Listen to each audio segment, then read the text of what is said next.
Bismillahirrahmanirrahim. Assalamualaikum warahmatullahi wabarakatuh. Saudariku sekalian, para ibu baik yang di dalam ruang masjid ataupun yang di luar masjid, saya ingin mengajak pada seluruhnya tanpa kecuali, mari kita senantiasa bersyukur pada Allah Subhanahu wa taala atas nikmat yang telah kita dapati sampai dengan pagi hari ini. Syukur itu selalu menambah ketenangan di dalam jiwa. Syukur itu bisa mengentaskan sebagian persoalan hidup yang kita rasakan. Syukur itu bisa menambah kekuatan dari perasaan lemah yang kita rasakan. Dan syukur itu puncaknya bisa mengantarkan ke dalam surga terbaik yang dijanjikan, hingga Allah menyebutkan kemudian dalam Al-Quran, wa qalilun min ibadiyasy syakur. Sedikit sekali di antara hamba-hambaku itu yang bisa menjadi orang yang pandai bersyukur kepada Allah Subhanahu wa taala.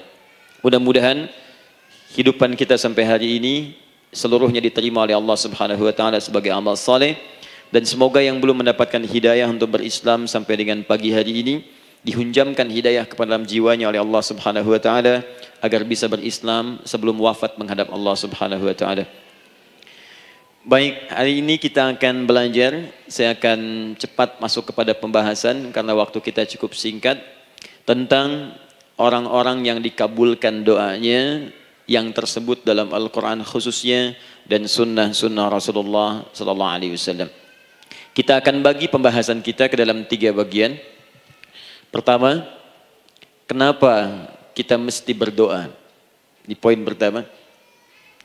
Pertama, kenapa kita mesti berdoa? Yang kedua, bagaimana cara berdoa yang baik yang cepat dikabulkan oleh Allah Subhanahu wa taala. Jadi yang pertama, mengapa kita mesti berdoa? Esensi doa itu apa, kan? Yang kedua, bagaimana cara berdoa yang sekiranya cepat dikabulkan oleh Allah Subhanahu wa taala. Dan yang ketiga, kita akan melihat ukuran pengabulan doa. Seperti apa doa itu dikabulkan? Karena nanti ada orang-orang yang tidak sadar sesungguhnya doanya sudah dijawab, tapi dia tidak menyadari itu. Bahkan merasakan doanya kok nggak dijawab-jawab gitu. Padahal Allah sudah menjawabnya. Nah, seperti apa ukuran kita mengetahui bahwa doa kita telah terjawab, atau doa kita barangkali belum dijawab, atau tidak dijawab? Apa ukuran ketiga hal itu? Itu yang coba kita turunkan di pembahasan pagi ini. Mudah-mudahan dengan itu kita nanti akan lebih pandai bagaimana cara menyikapi doa dalam hidup, seperti apa doa dipanjatkan, kapan kita berdoa, dan kita tahu, oh ini hasil dari doa yang telah kita panjatkan. Sepakat sampai di sini? Baik ya, tinggal sepakat saja ya. Kan biasanya yang nerangkan saya, nulis saya, ngapus saya sampai selesai pula. Baik, ayo kita mulai. Bismillah. Mengapa kita mesti berdoa?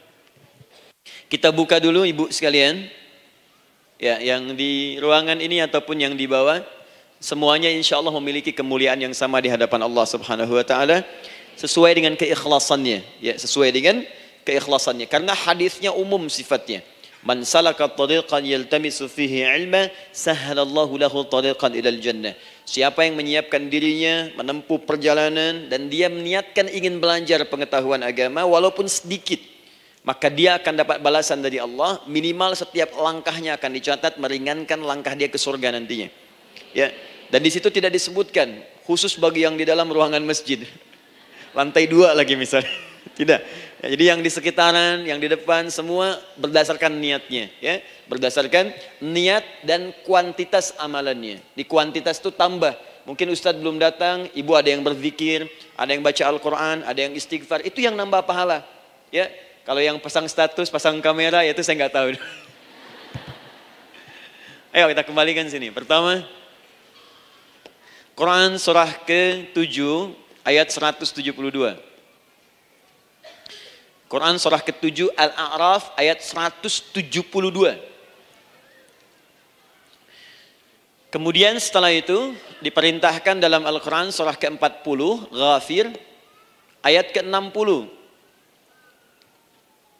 Lalu kita praktekkan ini dalam keseharian kita. Saya beri contoh misalnya, Quran surah kedua.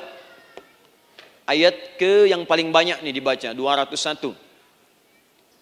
Kadang-kadang misalnya Quran surah kedua ayat 286. Banyaklah. Quran surah ke-7 ayat 23 misalnya, dan seterusnya. Ini bagian pertama.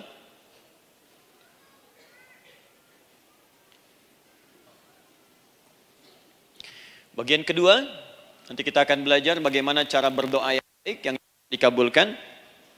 Kita ambil satu, Quran kedua ayat 186.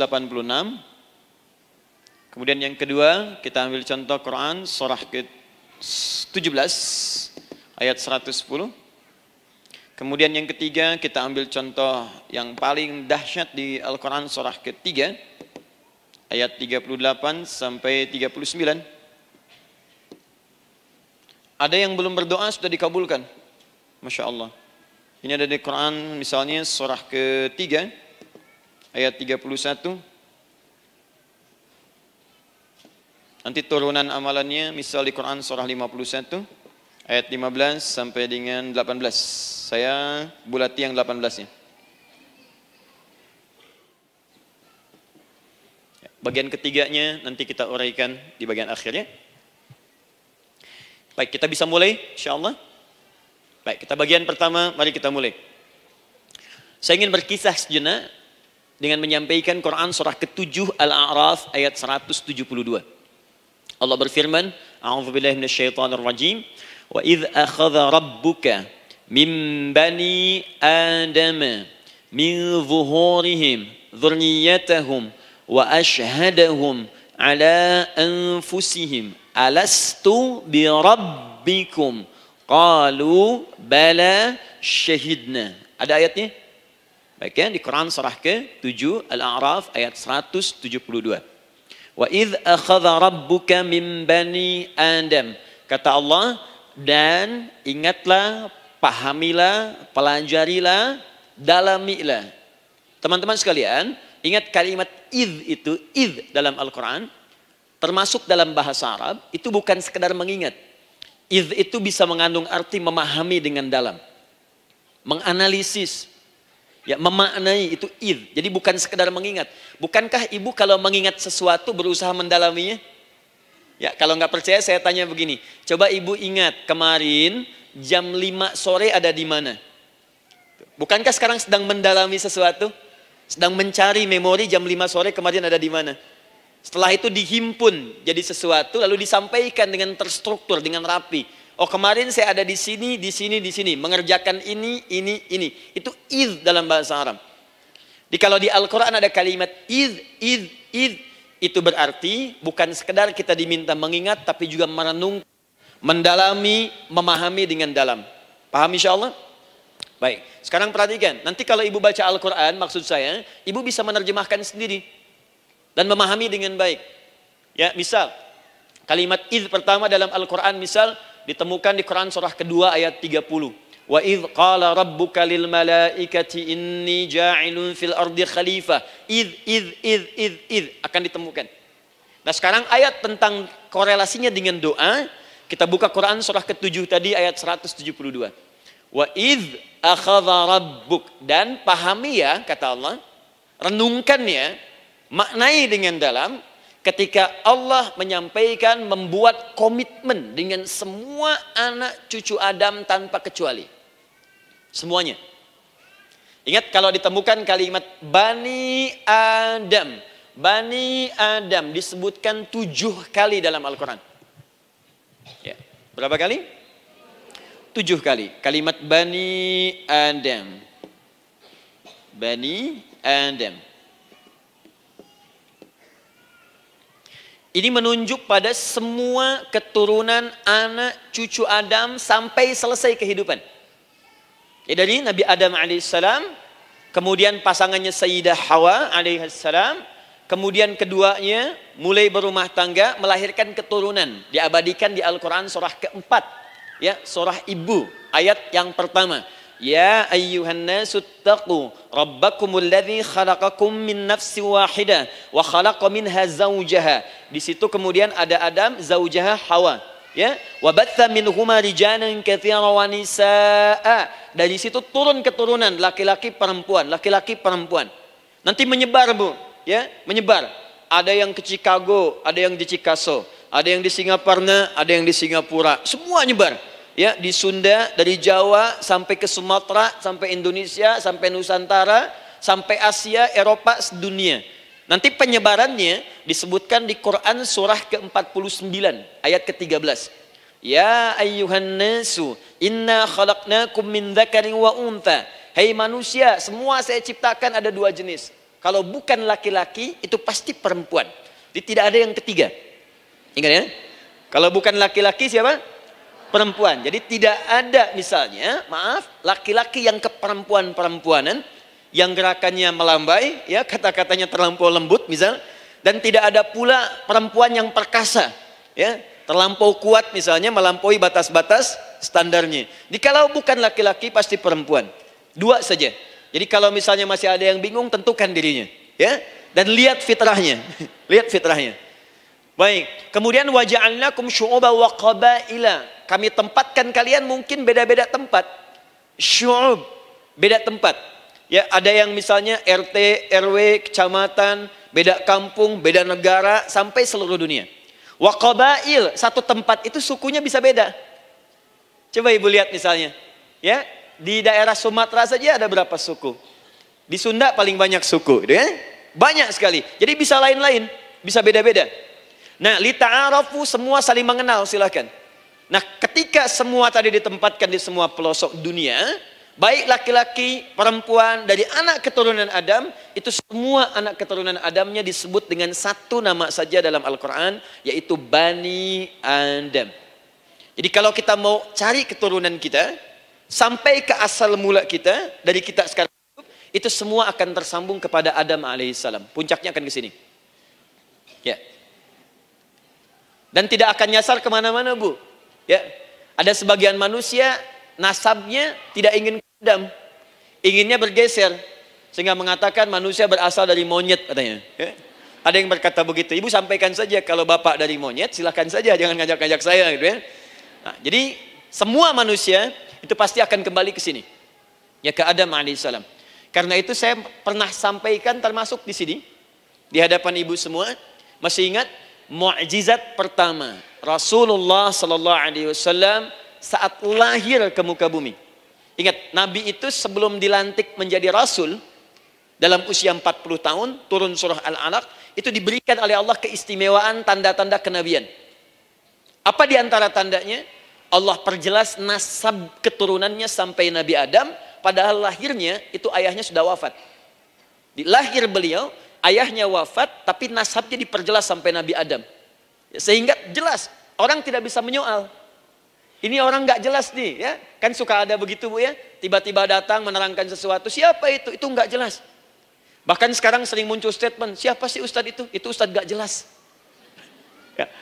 Nabi nggak bisa disoal karena semuanya jelas, nasabnya jelas, keturunannya jelas, kemuliaannya jelas, ilmunya jelas. Jadi kalau orang mau menyoal nggak punya peluang. Siapa kamu Muhammad? Saya jelas keturunannya. Muhammad SAW bin Abdullah, bin Abdul Muttalib, bin Hashim, bin Abdul Manaf, bin Qusay, bin Murrah, bin Kilab, bin Ka'ab, bin Ghalib, bin Fihir, bin Malik, bin Nadar, bin Kinana, bin Khuzaimah, bin Mudrika, bin Ilyas, bin Nizar, bin Mudar, bin Ma'ad, bin Adnan, bin Addi, bin Adri, bin Muqawwam, bin Nagur, bin Tarih, bin Ya'rub, bin Yasjub, bin Nabit, bin Ismail alaihissalam, bin Ibrahim alaihissalam, bin Azar atau bin Nakhur, bin Abir, bin Kinan, bin Arfakhshad, bin Sam, bin Nuh alaihissalam, bin Mikhlail, Matushala, bin Kinan, bin Anwas, bin bin Adam alaihissalam. Coba ulangi. Jelas. Jelas. Jadi orang nggak bisa nyoal, itu mukjizat, ya. Keistimewaan pertama sebelum Allah kemudian angkat menjadi nabi dan rasul di usia 40 tahun.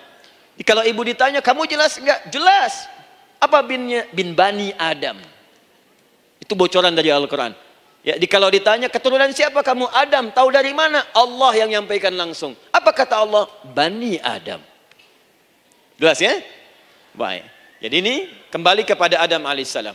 Nah, semua anak cucu Adam yang saya garis bawahi, sejak mulai terlahir itu sudah ada komitmen dari Allah dengan anak cucu Adam ini sebelum terlahir ke dunia.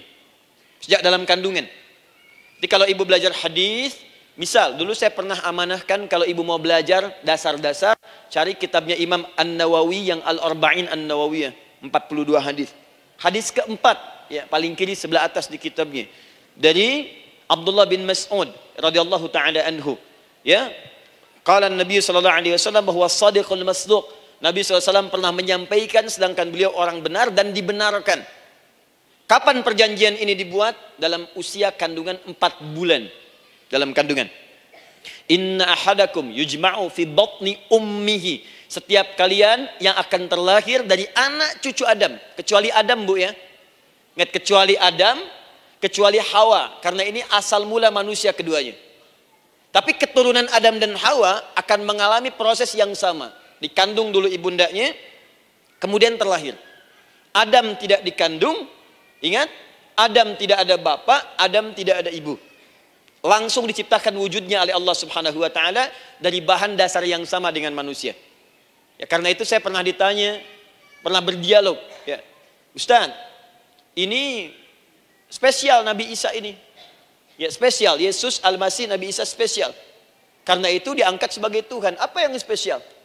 Kata beliau, karena ini bisa menghidupkan yang mati. Yang kedua, ini lahirnya beda dengan orang biasa. Bagaimana lahirnya? Tanpa bapak. Ibu saja tanpa bapak. Mana ada manusia yang lain seperti ini? Saya bilang, Adam lebih spesial lagi. Lahir tanpa ibu, tanpa bapak. Kenapa nggak jadi Tuhan? Tapi kan Adam nggak bisa menghidupkan yang mati. Dengan izin Allah, maaf, Nabi Ibrahim lebih canggih lagi. Buka Quran surah kedua, ayat 260. Paling kiri sebelah atas.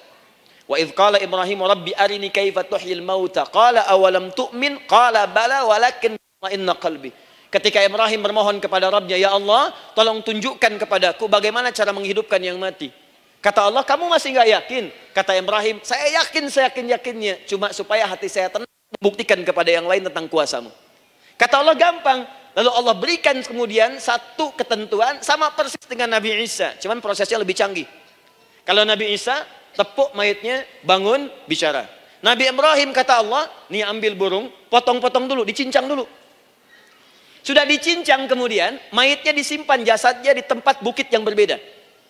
Kalau sekarang potong burung, simpan di bukit satu, jasad yang kedua simpan di bukit B.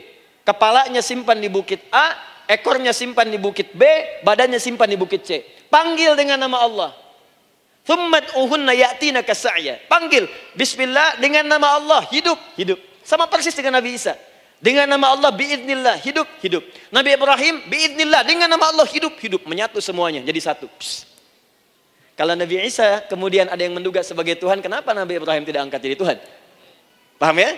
Nah, ini menunjukkan bahwa ada pola pemikiran yang harus dikembalikan supaya benar cara memahaminya. Jelas sampai sini? Maaf saya sedikit agak lompat ya. Saya kembalikan kemudian, perhatikan sini. Inna ahadakum yujma'u fi batni ummihi. Karena itu semua anak cucu Adam, beda dengan Adam, akan proses lahirnya dikandung dulu di perut ibundanya. Fokus baik-baik. Arba'ina yauman nutfah, 40 hari pertama baru kemudian proses antara spermatozoa dengan ovum berproses. Thumma yakunu mithla dzalika, kemudian alaqah. 40 hari yang kedua jadi alaqah, zigot yang menempel di dinding rahim. Thumma yakunu mithla dzalika mudghah. 40 hari ketiga berbentuk mudghah, sudah mulai berbentuk daging sekeratan, ada bentuknya.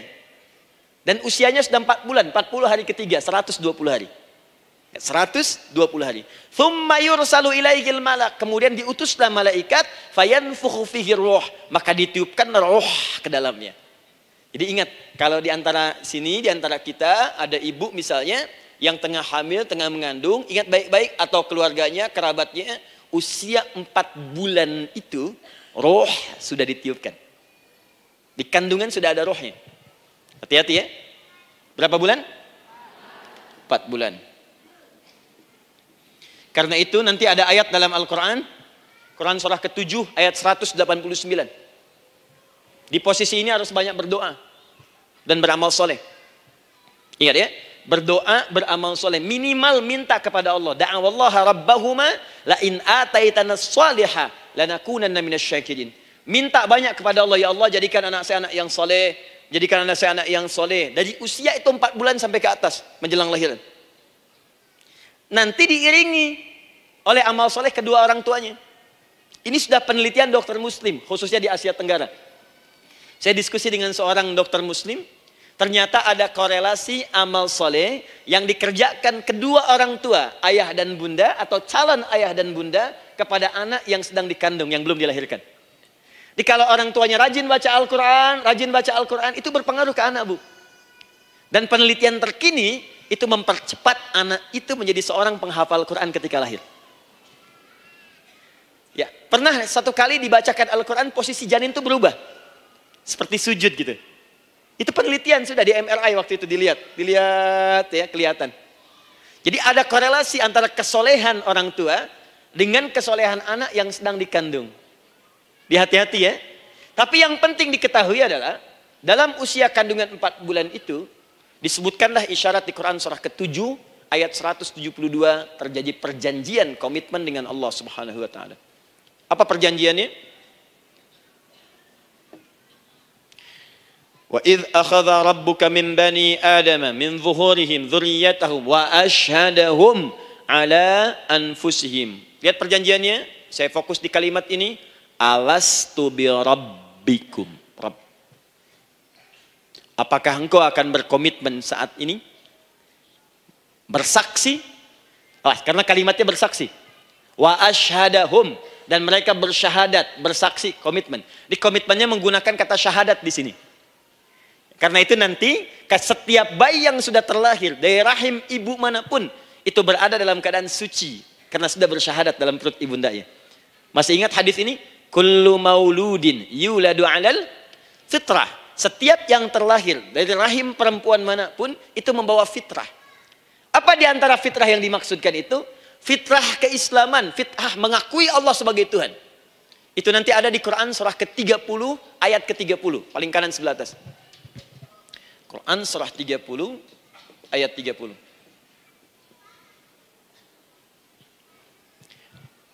Fa'aqim wajhaka lid-dini hanifa. Hei setiap manusia, fa'aqim wajhaka, hadapkan, pasrahkan, arahkan dirimu sepenuhnya. Lid-dini, pada ketentuan ad-din, hanifa, dengan lurus. Di setiap manusia itu punya fitrah untuk beragama. Punya kecenderungan untuk mencari Tuhan. Silakan ibu cek, manusia manapun yang pernah hidup, itu pasti akan mencari Tuhan. Silahkan. Karena itu Allah beri jalan, begini cara mencarinya. Fitratallahi allati fataran nasa 'alaiha, itulah fitrah manusia yang telah Allah berikan pada dirinya bahkan sebelum dia terlahir. Di antara fitrah manusia ada kecenderungan untuk mencari Tuhan. Ada kecenderungan untuk mendekat kepada Allah. Bahasa Qur'annya din, lid-dini hanifa. Apa itu din? Itulah Islam. Quran surah ke-3 ayat 19. Innad dina 'indallahil Islam. Karena itu silakan cek, semua orang itu pasti akan mencari Tuhan. Setiap manusia. Ada yang melihat, kayaknya ada di hewan, kayaknya ada di pohon, kayaknya ada di alam, kayaknya ada di patung, kayaknya ada di... Mencari dia. Terus Allah beri jalan. Kalau kamu ingin mencari yang benar, din yang dimaksud Islam, diberikanlah tuntunan dalam Islam. Jelas sampai sini? Baik, karena itulah kemudian setiap bayi yang terlahir itu disebut oleh Nabi dia suci, dia bersih karena telah membawa risalah Islam dalam dirinya. Hanya sayang nanti fa abawahu yuhawidanihi au yunassaranihi au yumajjisanihi. Lingkungan nanti akan merubah dia keluar dari fitrahnya. Bisa dipengaruhi, tiba-tiba berubah misalnya keyakinan. Bisa karena kejadian tertentu dia jauh dari Allah Subhanahu wa taala. Dia muslim, cuman karena kondisi tertentu, pekerjaan menjauhkan dia dari Allah, lupa sholat. Telenovela menjauhkan dia dari Al-Quran. WhatsApp, Facebook, media sosial melupakan dia dari ibadah. Coba ibu, kalau online setiap hari berapa kali dengan media sosial? Ganti status. Online dengan Allah berapa kali dalam sehari? Coba hitung. Online dengan Allah yang paling maksimal kan sholat fardu 5 kali. Kalau 1 kali 5 menit kali 5, cuma 25 menit. 25 menit online dengan Allah. Berapa menit online dengan media sosial yang tidak nyata? Dan cita-cita masuk surga. Ayo sini. Nah, saya belum selesai. Jadi yang pertama, dalam perjanjian 4 bulan ini, pertama ada komitmen bersyahadat menuhankan Allah. Tapi yang kedua, ini yang dahsyat. Perhatikan kalimatnya, fokus. Saat Allah memperkenalkan dirinya, dalam kandungan kita, usia 4 bulan itu, dengan nama apa Allah memperkenalkan dirinya? Coba lihat ayatnya. Alastu bi rabbikum, dengan nama Rabb. Wa id akhadha rabbuka min bani adama dzurriyyatahum wa ashhadahum ala anfusihim alastu bi rabbikum, dengan nama Rabb. Nah, ibu sekalian, kata Rabb ini itu berasal dari kata ar-rububiyah. Ar-rububiyah yang berarti sifat merawat, memberikan semua kebutuhan. Saya ulang ya. Merawat, memberikan semua kebutuhan. Sudah? Menyayangi, memaafkan, mengasihi, mengampuni. Masya Allah. Merawat, memenuhi sebuah kebutuhan, menyayangi, memaafkan, mengampuni. Jadi semua hal yang terkait dengan perhatian ada pada kalimat Rabb. Sifatnya disebut dengan rububiyah. Zat yang memperhatikannya disebut dengan Rabb, namanya Rabbun. Baik. Pelan-pelan. Seakan-akan Allah ingin berkata begini.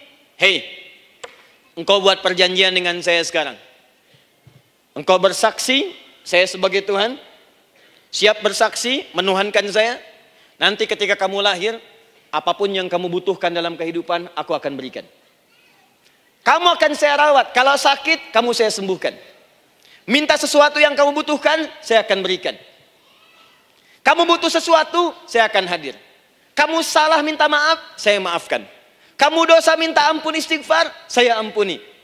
Kamu ingin sesuatu yang lebih baik, saya berikan. Pokoknya semua yang kamu inginkan selama engkau butuhkan dan itu baik, aku berikan. Kira-kira, maaf Bu ya, maaf sekali. Kalau ada yang nawarkan pada ibu, mau nggak ikut saya? Nanti sebuah kebutuhannya saya berikan. Kalau sakit saya berikan jaminan kesembuhannya. Kalau butuh sesuatu saya berikan. Kalau ingin ini itu selama butuh saya sampaikan. Kira-kira ibu nolak atau ikut? Baik. Ikutnya mikir dulu atau tidak? Tidak. Jangankan yang tinggi-tinggi Bu ya. Suami aja nawarkan. Mah mau nggak ikut papa? Papa nanti kasih handphone S10. Sama gelang nggak Pak? Ikut ya. Dan tanpa pikir. Dalam bahasa Arab, sesuatu yang disetujui tanpa difikirkan lagi, itu disebut bala namanya. Bala, sekali saja. Sekali, ya, tidak 2 kali. Tidak ditambah, tidak dikurangi. Ingat, kalau Allah sudah sampaikan kalimat, jangan tambah, jangan kurangi. Ya. Bala, tidak ditambah nga, tidak disebutkan 2 kali. Bala. Ya. Bala itu artinya siap. Ya. Tanpa pikir. Karena memang nggak ada yang dipikirkan lagi. Apa yang mau dipikirkan? Semua kebutuhan dikasih. Semua keinginan dikabulkan sepanjang baik. Kalau sakit ada jaminan disembuhkan, dikasihi, disayangi, salah dimaafkan. Ya kalau dosa diampuni, apalagi yang kurang, nggak ada aib, nggak ada yang kurang, sempurna semua. Kita katakan bala tanpa pikir. Karena itu, perhatikan, setiap kita kemudian ibu sekalian datang terlahir ke bumi, mengalami kehidupan. Fitrah kita setiap mendapatkan kebutuhan kita akan menyebut nama Allah Subhanahu wa taala dengan nama yang telah dijanjikan itu. Silakan ibu cek. Bukankah ibu ketika ada kesulitan memohon kepadanya? Ya Allah, tolong sembuhkan ya Allah. Ya Allah, lancarkan ya Allah. Ya Allah, sukseskan suami saya. Ya Allah, tenangkan kehidupan rumah tangga kami. Ya Allah, anugerahkan solusi. Ya Allah, sembuhkan ibu saya. Semua minta kan? Dan dahsyatnya, ketika ibu memohon kepada Allah itu, ibu gunakan kalimat yang telah disepakati ketika Allah sampaikan kepada kita. Rabb, Rabb, Rabb. Perhatikan, kalau ibu berdoa, doa apa paling favorit? Rabbana atina fid dunya hasanah, fil akhirati hasanah, wa qina. Doa apa itu? Sapu jagat. Baik. Bu bayangkan, Nabi aja nggak tahu tuh istilah itu sapu jagat. Ibu tahu? Wah, Masya Allah, Indonesia kreatif. Luar biasa. Ada doa sapu jagat, nggak ada doa sapu nggak ada jagatnya, ada doa jagat nggak ada sapunya. Pokoknya luar biasa lah. Ya. Ya, lihat, bukankah kalimatnya dibuka dengan Rabb?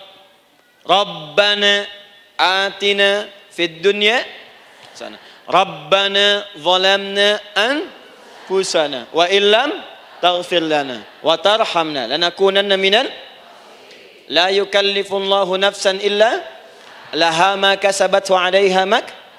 Perhatikan, Rabbana la innasina Rabbana Rabb. Ini ayatnya. Sapu jagat Quran surah 2 ayat 201. La yukallifullahu Quran surah 2 ayat 286. Rabbana zalamna Quran surah 7 ayat 23. Yang ingin saya sampaikan, setiap kita butuh sesuatu, kita menyebut namanya dengan kalimat Rabb. Kenapa kita katakan Rabb? Karena Allah sendiri menyebutkan dengan kalimat Rabb. Alastu bi rabbikum, saya nanti adalah Tuhan yang akan memperhatikan kalian, menyayangi kalian. Saya Tuhan yang akan merawat kalian, memberikan semua kebutuhan. Makanya ibu tuh kalau ada persoalan nagih seakan-akan ke Allah. Ya Allah, kan engkau yang berjanji kepada saya. Engkau yang berjanji, engkau yang menepati ya Allah, karena engkau Tuhan. Kalau manusia, dia berjanji, dia yang mengingkari. Dia awali, dia yang akhiri. Tapi engkau beda ya Allah. Kenapa? Engkau berjanji, engkau yang menepati. Quran surah ketiga ayat 9. Innallaha la yukhliful mi'ad. Engkau yang berjanji, engkau yang menepati. Engkaulah awal dan akhir dari semua hal. Engkau mengatakan saya Rabb yang akan memberikan semua kebutuhan. Sekarang saya butuh ya Allah. Engkau berjanji akan menyembuhkan, sekarang saya sakit ya Allah. Engkau berjanji akan memberi solusi, sekarang saya sedang punya masalah ya Allah.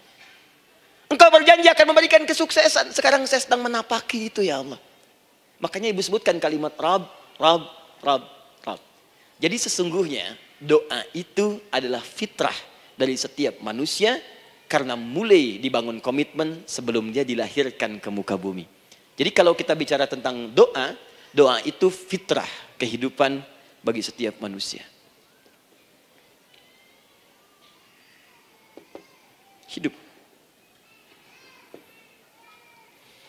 Sekaligus penanda komitmen yang membedakan antara Khalik dengan makhluk.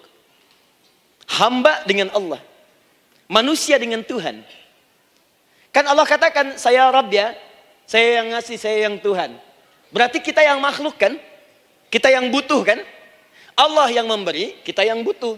Untuk membedakan mana yang butuh, mana yang ngasih, maka pembedanya adalah doa. Jadi kalau ada manusia yang gak pernah doa selama hidup, itu tandanya ada yang salah dengan kehidupannya. Karena seakan-akan dia gak butuh Tuhan. Sebab perbedaan manusia dengan Tuhan itu sebelum lahir, salah satunya ditunjukkan dengan sifat butuh kita kepada Allah. Makanya sekaya-kayanya orang itu pasti berdoa. Manusia paling kaya di muka bumi pun kalau besoknya mau ada pekerjaan atau proyek, dia berdoa dulu tuh. Ya Tuhan, tolong lancarkan proyek ini. Butuh. Pejabat setinggi-tingginya, kalau sudah mau mulai kemudian ada pemilihan, kalau mulai ada kebijakan, kalau mulai ada apapun berdoa juga. Itu tandanya butuh. Butuh. Di setiap manusia itu pasti butuh dengan Allah. Karena itu kalau ada manusia yang gak pernah berdoa selama hidupnya, itu langsung mendapatkan kecaman dari Allah dan dijamin akan masuk neraka yang paling dalam. Karena seakan-akan dia sudah gak butuh dengan Allah. Saya ulang ya, saya ulang. Doa itu fitrah hidup manusia yang sekaligus menunjukkan statusnya sebagai hamba. Jadi kalau ibu update status di media sosial, mulai sekarang tuliskan hamba. hamba. Sudah. Mau sifatnya apapun tetap hamba. Ya, mau pejabat, mau orang kaya, mau cukup, mau macam-macam, mau ustadz, mau syekh, mau habib, tetap ujungnya hamba. Dan butuh penghambaan itu diwujudkan dalam bentuk doa. Muncullah Quran surah ke-40 ayat ke-60. Wa qala rabbukum, Rabb, selalu Rabb. Wa qala rabbukum ud'uni astajib lakum. Innal ladzina yastakbiruna an ibadati, awas, sayadkhuluna jahannama dakhirin. Allahu akbar. Dan Rabbmu berfirman, mengingatkan kembali kepada kalian semua, hei hamba-hambanya. Kalau ada kebutuhan, kalau ada masalah, kalau ada permintaan, kata Allah, ayo doa sama saya. Minta. Kan kita sudah bikin perjanjian. Makanya Allah katakan, kalau punya masalah, Bu, berdoa. Bukan mengeluh. Kalau punya persoalan, Bu, berdoa. Bukan bikin status. Rasanya aku tidak sanggup. Ditulis di Facebook. Apain? Terus kalimat Allahnya pun jelas. Minta kepadaku, bukan mengeluhkannya. Kamu tidak seperti yang aku kira. Nungguin komen. Sambil masak, celing ada satu. Ece kunaon. Makin meluas masalah. Untuk abi mas sabar. Sudah. Paham ya? Jadi ini kaidah hidup yang pertama. Sebetulnya sederhana, cuman jarang digunakan gitu. Sederhana, cuman jarang dipakai. Kata Allah kan, kamu doa itu, saya kasih ketenangan. Jadi Bu, gini, doa itu manfaatnya, walaupun solusi belum datang, tapi hati tenang. Tenang. Jadi kalau mau curhat-curhat sama Allah, sampaikan, minta, mohon, berikan. Minimal tenang. Saya kasih rahasia ya. Ini di antara kita saja nih. Lihat sini. Saya hapus dulu deh. Bismillah. Masya Allah. Mau ngapus sendiri, nulis sendiri, penghapus, lari sendiri.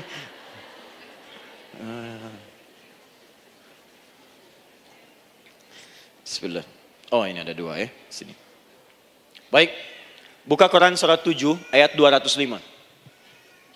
Quran surat 7 ayat 205.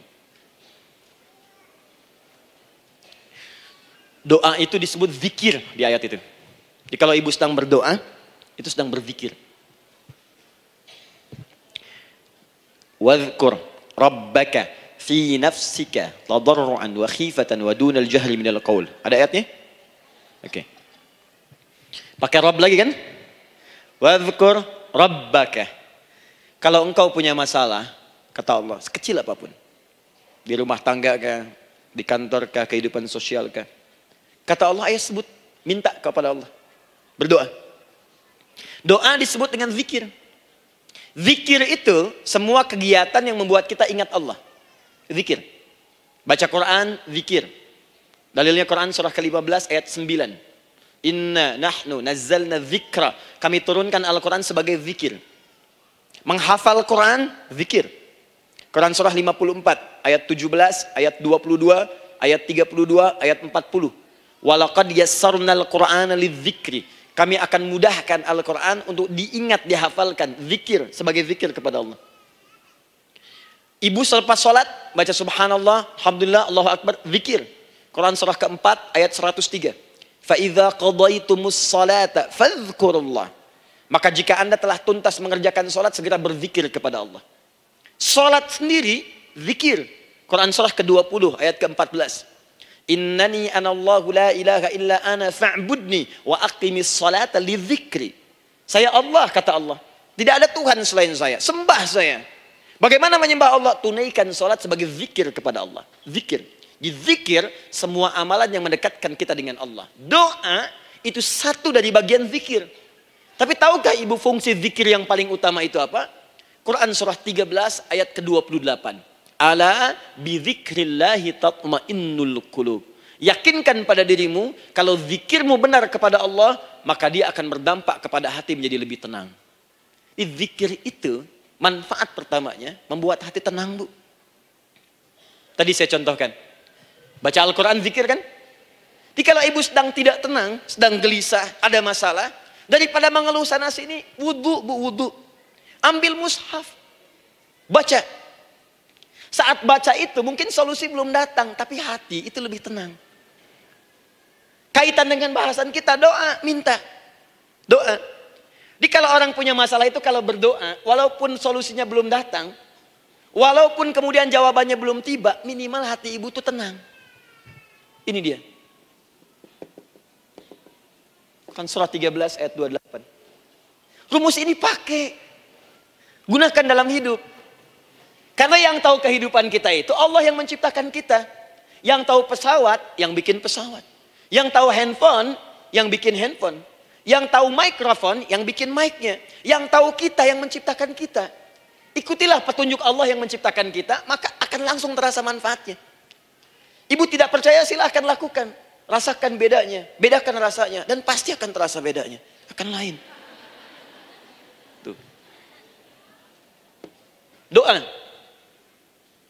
Tapi ingat yang paling penting kata Allah, doa itu bukan sekedar penting permohonannya, tapi menunjukkan status kita sebagai hamba di hadapan Allah Subhanahu wa taala. Jadi kalau ada orang selama hidup tidak pernah berdoa, artinya dia mengingkari status dia sebagai hamba di hadapan Allah Subhanahu wa taala. Mau menyejajarkan diri dengan Tuhan. Kan yang tidak pernah meminta itu Tuhan. Allah yang memberikan. Kalau manusia beda pasti minta. Artinya kalau ada manusia nggak pernah minta, seakan-akan bahasa halusnya, kamu ini ngaku jadi Tuhan. Saya tempatkan kau di neraka jahanam yang paling bawah. Jahanam itu bu, belum masuk saja sudah terasa. Terasa. Buka ibu Quran surah misalnya ke-40 Ghafir tuh. Ya, ayat 45 sampai dengan 47-nya. Sebelumnya lagi lihat Quran surah ke-8 ayat ke-50. Itu penghuni neraka bu, yang bukan jahanam saja. Penghuni neraka itu kalau mau meninggal itu dipukulin dulu malaikat. Depan belakangnya. Ayo, kamu keluar. Lama amat keluarnya rohnya katanya. Takut karena nggak punya bekal. Kan maaf ya, kaidah mengatakan orang nggak punya bekal itu takut pulang. Apalagi orang merasa salah. Anak ibu berbuat kesalahan, mau pulang takut kan? Takut. Jadi kalau ada anak takut pulang, salah dia. Salah. Kemana anak nggak pulang-pulang, pasti ada yang salah karena nggak berani pulang. Jangankan salah, nggak punya bekal saja, malu pulang. Lihat ibu waktu Ramadan usai, mau mudik, Idul Fitri. Kan pada mudik kan? Kenapa mau mudik dan senang mudik? Karena punya bekal bu. Dikumpul-kumpulkan itu selama 11 bulan. Untuk 1 bulan saja. Itu pun paling berapa hari. Kumpulin. Terus telepon keluarga. Insya Allah aku pulang hari ini. Wah senang semuanya. Padahal mudiknya cuma pakai motor bu. Motornya bebek, bekalnya singa. Serius saya, motor bebek bekal singa. Ada kardus belakangnya. Tulisin. Terus tambah pelepah pisang buat begini. Belakangnya ditulisin, aku pulang sayang. Jalan, mudik. Terus yang di rumah kan senang nerimanya. Kenapa? Karena ada yang pulang dan bawa bekal. Saya pernah tanya pada seseorang, kenapa anda nggak mudik? Nggak ada bekal Ustaz, nggak ada bekal, malu pulang. Kebayang nggak saat pulang menghadap Allah nggak punya bekal? Malu pulang, apalagi punya banyak salah. Jadi nggak mau keluar rohnya. Malaikatnya geram, dipukulin sama malaikat. Pukul depannya, pukul depan. Kamu ini cepat keluar. Keluar. Malu pulang. Tapi kalau punya bekal enak. Dan yang nyambut langsung malaikat. Bahkan nanti ada satu amalan saat dikerjakan. Itu orang ini sudah masuk surga. Tapi semua malaikat di semua pintu surga yang 8 itu datang mengunjungi dia mengucapkan selamat. Itu ada di Quran surah 13 ayat 24. Salamun alaikum bima sabartum fa ni'ma uqbaddar. Selamat ya saat di dunia sabar mencari bekal dan ini bekal terbaik yang kamu dapatkan, silahkan nikmati surga yang kamu rindukan itu. Ini nikmatnya tempat yang pernah nanti kamu kunjungi. Dan tinggal abadi di situ. Yang nyambut malaikat. Bayangkan semua malaikat bu, semua malaikat dari pintu surga datang nyambut dia. Wah, masya Allah, malaikat Jibril, Israfil, malaikat maut. Maaf ya, dicabut kemarin. Biasa, selamat. Dunia aja kalau ada yang nyambut senang kan? Rumah dicet, datang, sambut depan rumah, semua hidangan ada. Oh Masya Allah, bahkan yang tidak ada jadi ada. Luarnya kongguan, dalamnya rangginang gitu kan. Wah, muncul semua. Paham ya? Jadi ini bagian pertama. Jadi kita katakan kenapa manusia mesti berdoa? Jawabannya karena manusia itu hamba. Dan doa itu adalah fitrah, bagian dari kehidupan. Kenapa manusia mesti berdoa? Karena ada komitmen dari Allah. Setiap dia mendapatkan sebuah persoalan, maka Allah akan jawab dan berikan jawaban dari semua persoalannya. Jalan mendapatkan jawaban itu adalah doa. Kenapa manusia mesti berdoa? Karena dia butuh dengan Allah. Dan puncaknya, kenapa dia mesti berdoa? Karena Allah ingin membahagiakan kehidupan dunianya sebelum sampai keabadiannya di akhirat. Jadi ketika kita berdoa, sebetulnya kebaikan untuk kita karena Allah ingin kita bahagia. Ingin mudah hidupnya. Jadi kalau ada orang nggak berdoa, sesungguhnya dia sedang menyulitkan diri sendiri dalam kehidupan dunianya sampai ke akhiratnya. Jelas sampai di sini? Masya Allah. Alhamdulillah. Baik, kalau sudah paham, saya hapus ini. Kita masuk bagian yang kedua. Hapus lagi. Sab Muslimah edisi ke-15. 15 kali datang sendiri, ngulangin sendiri, nulis sendiri, ngapus sendiri. Masya Allah. Tinggal lihat, catat, masuk surga. Masya Allah. Alhamdulillah. Baik. Baik. Sudah? Alhamdulillah. Saya ingin setiap pembahasan kita dipahami ya. Saya tidak menyukai kalau datang melihat tapi nggak paham gitu. Ya, dengar tapi nggak paham. Saya tidak ingin satupun keluar dari sini kecuali paham. Ya. Ibu paham? Paham Ustaz. Badai pamit ya, silahkan. Apa yang ibu pahami? Doa. Ya. Dah. Nah, sekarang masuk bagian kedua. Bismillah. Kalau sudah mengerti yang tadi, persoalannya adalah bagaimana cara kita memohon kepada Allah. Itu dia. Bagaimana cara kita meminta? Kata Allah, kamu kalau punya masalah, minta. Ya Allah, caranya bagaimana? Karena sesuatu yang dikerjakan tanpa ilmu, dan tidak tahu caranya, itu bisa keliru. Hidup itu menyembah Allah tidak cukup dengan iman, Bu. Mesti pakai ilmu. Iman saja sekalipun kuat tanpa ilmu, itu bisa salah. Kuat ingin mendekat kepada Allah. Ya Allah, aku ingin ibadah, kuat. Saya punya kawan dulu di pesantren. Tahun kedua, dia sudah berubah. Ya, tadinya orang tuanya melihat anaknya, Masya Allah, tiba-tiba ada perubahan, senang ibadah, Bu. Malam-malam dia bangun, ini kisah nyata, saya alami sendiri. Masya Allah, saya senang sekali. Kita saling doakan, dia bangun malam tahajud. Bangun jam 2, Anda bayangkan. Yang sebelumnya menjelang subuh atau apa. Ini malam Jumat lagi, malam libur. Malam libur biasanya santri itu kebanyakan ada yang keluar, ada yang main, ada yang macam-macam. Ini dia malam tahajud. Jam 2 bangun. Saya bahagia sekali. Udah bangun, sholat, selesai. Cuman pas waktu mau subuh, kok saya lihat tidur. Saya bangunkan kan. Fulan, bangun. Oh iya, katanya. Iya, oh mungkin nanti mau nyusul. Saya pikir istirahat dulu. Saya ke masjid lah. Udah ke masjid dah selesai. Kita diskusi di masjid selesai. Semua pulang saya jam 7. Saya lihat masih tidur juga. Barangkali dia sudah tadi sholat mungkin di kamar. Nggak sempat ke masjid karena capek. Tapi saya lihat kok posisinya nggak berubah. Di situ juga. Akhirnya setengah jam saya tunggu. Saya bangunkan. Bangun. Bangun. Kenapa Adi katanya? Saya kira antum belum sholat subuh ya. Adi gimana sih? Kan udah saya jama dengan tahajud tadi. Udah saya jama dengan tahajud. Jadi memang kekuatan imannya lagi tinggi. Cuman ilmunya kosong. Ini yang bahaya. Besok-besok kalau orang kayak gini sholat subuh bisa 4 rakaat. Ya.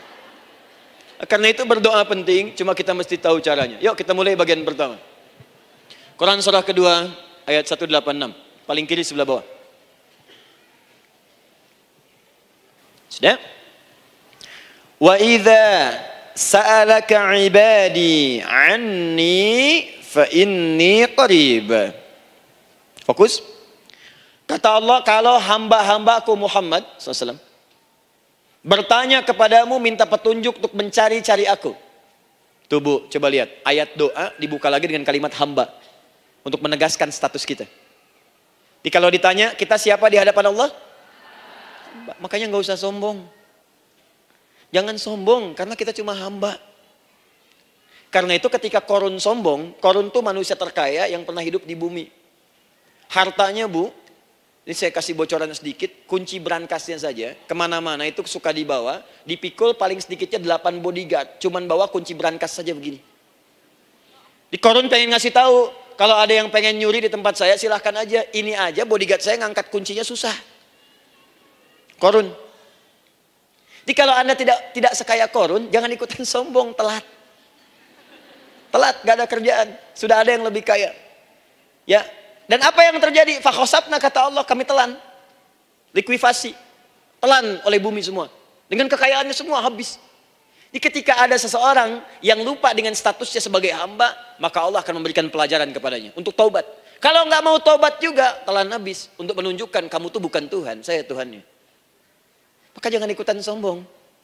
Kalau ada yang perlu punya Ferrari, Lamborghini, Lamborghini, ya, wow, bikin rame di jalan, cuman nggak update status, kasih tahu, maaf Mas, telat. Itu gambaran hidup. Dan ingat, setiap dibuka dengan kalimat permohonan, itu kalimatnya hamba. Hambaku, hambaku, hambaku. Termasuk mau minta tobat, hamba.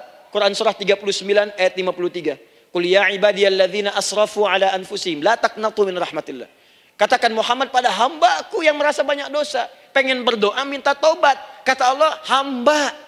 Saya terima tobatnya, hamba. Ini ya.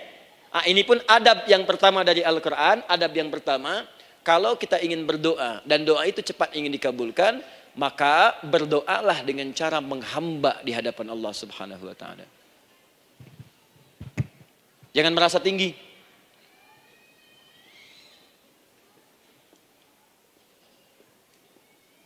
Saya turunkan caranya. Bagaimana cara menghamba itu dengan cara yang baik?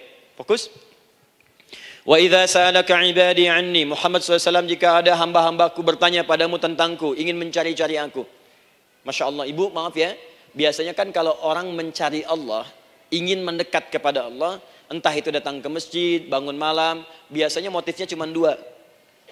Satu, ada kebutuhan, pengen berdoa, terus dekat sama Allah. Besok mau arisan, malamnya tahajud. Anak mau ujian baru puasa, kan? Suami ada proyek, nah baru baca Quran, kan? Terus itu biasa itu. Biasa. Jadi fitrah, Bu. Tumben jeng tahajud, fitrah. Itu biasa itu. Ya. Yang kedua, taubat dari maksiat. Taubat. Seorang taubat ke masjid, bangun malam, doa, itu biasa. Jadi kalau ada seperti itu tandanya kita hamba normal manusia. Fa inni qarib, kata Allah, katakan Muhammad SAW, katakan kepadanya, janganlah mencari, aku dekat. Dekat, jangan mencari, aku dekat. Jadi Bu, ketika kita butuh Allah, langsung dijawab oleh Allah. Kamu mau apa? Aku dekat. Itu secara psikologi memberikan ketenangan yang paling dalam. Saya belum datang di sini sampai jam 8, Ibu tanya panitia, Ustadznya mana sih? Ukti, Ustadznya mana? Jawaban pertama misalnya, ini belum jelas nih Ustadznya. Gak ada kabar. Yang kedua mengatakan, tenang saja, Ustadz sudah dekat. Maka yang kedua itu lebih menenangkan kepada kita. Ketika Ibu mencari, ya Allah, saya sedang ada masalah, langsung dijawab oleh Allah. Tenang, aku dekat denganmu. Mau minta apa? Itu Bu, jadi kalau Ibu sedang punya persoalan, psikologi Al-Quran mengatakan, langsung merasakan Allah itu bersama kita, dekat, menunggu kita mau minta apa. Ibu punya masalah dengan suami, ingin mengadu. Lu kata Allah, saya dekat, kamu kenapa? Ada masalah apa? Ayo minta, ayo cerita. Mohon. Ibu punya masalah dengan anak. Ibu punya masalah dengan tetangga, di pekerjaan, kehidupan sosial. Kata Allah, saya dekat. Nah, perasaan itu hadirkan dalam jiwa kita. Ini sekarang jarang didapatkan. Jadi kalau ada masalah itu, hal pertama yang dilakukan itu belum ingat Allah itu masalahnya. Di kebanyakan manusia itu kalau punya masalah, selalu ingin yang pertama itu solusinya. Bukan Allahnya. Kan pemilik solusinya Allah. Jadi kalau kita ingat pada yang memiliki, maka apapun yang kita minta akan diberikan. Bahkan ada orang yang saking ingatnya dengan Allah, sebelum minta sudah dikabulkan. Itu yang dahsyat. Nah, sekarang setelah kita paham tentang kedekatan ini, kemudian kita praktekkan. Jadi Bu, ya maaf ya, ketika ibu punya masalah apapun, yang pertama diingat Allah. Allah, Engkau telah berjanji, Engkau pasti akan tepati. Ya Allah, sekarang aku ada persoalan. Nah, sekarang teruskan ayatnya. Ujibu da'watad da'i idza da'an. Ujiba.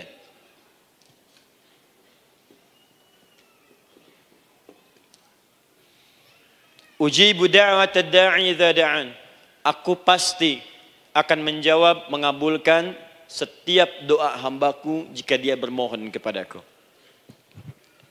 Saya ingin ajarkan sedikit di gramatikal bahasa Arab. Ujib itu disebut dengan fi'il mudhari namanya. Saya kasih rumus cepat Bu ya. Insya Allah kalau ibu fokus dengan rumus ini, ibu nanti bisa memahami Al-Quran dengan baik. Saya kasih satu kalimat. Hafalkan baik-baik. Ini gampang kok. Anita. Ya, Anita. Sudah? Anita. Baik. Hamzah, nun, ya, ta. Satukan Anita. Kalau di dalam kalimat ibu baca Al-Quran, di depannya ada huruf hamzah ini, atau nun, atau ya, atau ta, maka itu rumus mudhari namanya. Gak usah dihafalkan mudharinya, ya, gak usah dihafalkan sampai bikin misalnya satu ungkapan Anita istrinya Pak Mudhari, gak usah, gak ada kerjaan, ya, gak usah dihafal. Saya hanya ingin tunjukkan pemahaman. Kalau ada bentuk seperti ini punya 3 makna. Kalau dalam bahasa Inggris itu disebut present, ya, continuous, dan future. Present, continuous, and future. Sekarang, terus, sampai kapanpun. Sekarang, terus berlangsung, continuous, and future. Sampai kapanpun di masa depan. Ini bentuknya disingkat dengan rumus ini, Anita. Di dalam konteks pengabulan doa, kata Allah, ketika saya akan kabulkan. Kalau kamu punya masalah, kamu berdoa, saya akan kabulkan.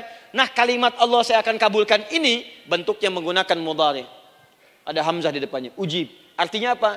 Kalau ibu sekarang berdoa, saya akan kabulkan, kata Allah. Terus kamu berdoa, saya akan jawab. Nanti pun punya masalah di masa depan, kamu berdoa, saya jawab juga.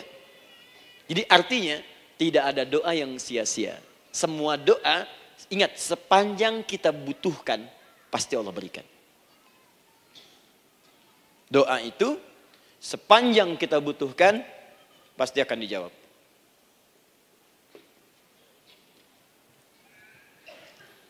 Nanti kapan dijawabnya, seperti apa jawabannya, nanti bagian ketiga. Kadang-kadang minta sekarang, dijawabnya nanti. Minta sekarang, dijawab sekarang. Ada yang mintanya A, dijawabnya B, itu yang paling dahsyat. Jadi kalau saya tanya, kalau kita berdoa dijawab tidak oleh Allah? Itu janji Allah. Setiap orang berdoa pasti dijawab. Nah, hanya persoalannya seperti apa doa yang cepat dijawab itu? Apakah semua doa langsung dijawab seketika? Akankah mendapat jaminan langsung dijawab? Ternyata kalimat dijawab ini diikat dengan syarat ketentuan berlaku. Apa di antara syarat dan ketentuannya ini? Teruskan ayatnya. Falyastajibuli. Syarat pertama. Kalau doamu ingin cepat aku jawab, falyastajibuli. Maka engkau pun harus cepat merespon setiap seruanku. Jawab seruanku dengan cepat. Doa ingin dijawab oleh Allah. Maka kata Allah, kamu pun harus menjawab setiap seruanku. Jawab seruan Allah.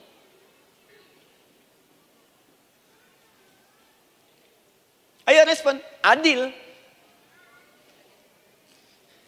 Maunya dapat gaji aja, kerja nggak mau. Ya?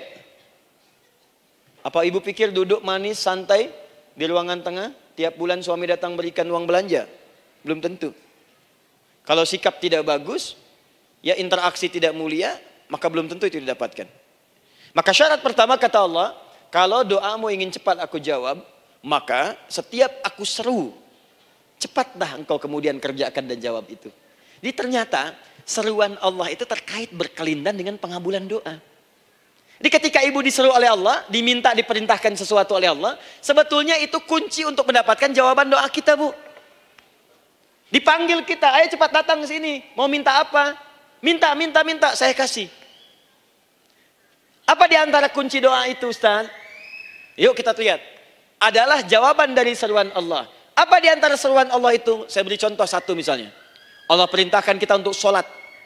Bahkan diseru, diingatkan 5 kali dalam sehari. Sholat. Bukankah kita diseru, Bu? Dipanggil 5 kali sehari untuk sholat? Allahu Akbar, Allahu Akbar. Ya? Diingatkan kan? Ayo, ingat Allah, ingat Allah, ingat Allah, ingat Allah. Allah Maha Agung, Maha Besar semuanya. Dan seterusnya. Perhatikan baik-baik. Apa tujuan Allah menyuruh kita dalam sholat? Ternyata bukan ingin memberikan beban ruku dan sujud. Bukan sujudnya yang penting. Karena semua makhluk tidak sujud pun tidak akan menurunkan status Allah sebagai Tuhan. Allah tetap Allah, nggak ada ruginya. Yang rugi kita. Ternyata ketika disuruh sujud, disuruh ruku itu, ternyata yang ditunggu itu bukan ruku sujudnya. Allah nunggu, punya masalah apa? Mau minta apa? Karena itu dalam ilmu fikih, ibu buka semua kitab fikih. Salat itu secara bahasa disebut dengan doa. Nama lain dari doa adalah salat. As-salatu hiya doa. Salat adalah doa. Karena itu semua bacaan dalam salat doa semua. Coba lihat. Baru takbir Allahu Akbar, doa iftitah. Al-Fatihah doa, Bu, jangan dikira Al-Fatihah nggak ada doanya. Nih, nanti saya berikan cepat ya. Ini highlight dulu. Highlight dulu. Dalam salat itu ada 4 keadaan. Ingat ini baik-baik. Nanti ibu manfaatkan minimal zuhur, lakukan. Ada berapa keadaan? 4. Ada 4 posisi, 4 keadaan dalam salat. Yang kalau ibu berdoa benar, meminta di situ dengan benar, itu seketika akan dikabulkan. Seketika. 1 saat berdiri. Berdiri. 2 saat ruku'. Ruku'. 3 saat sujud. 3 saat sujud.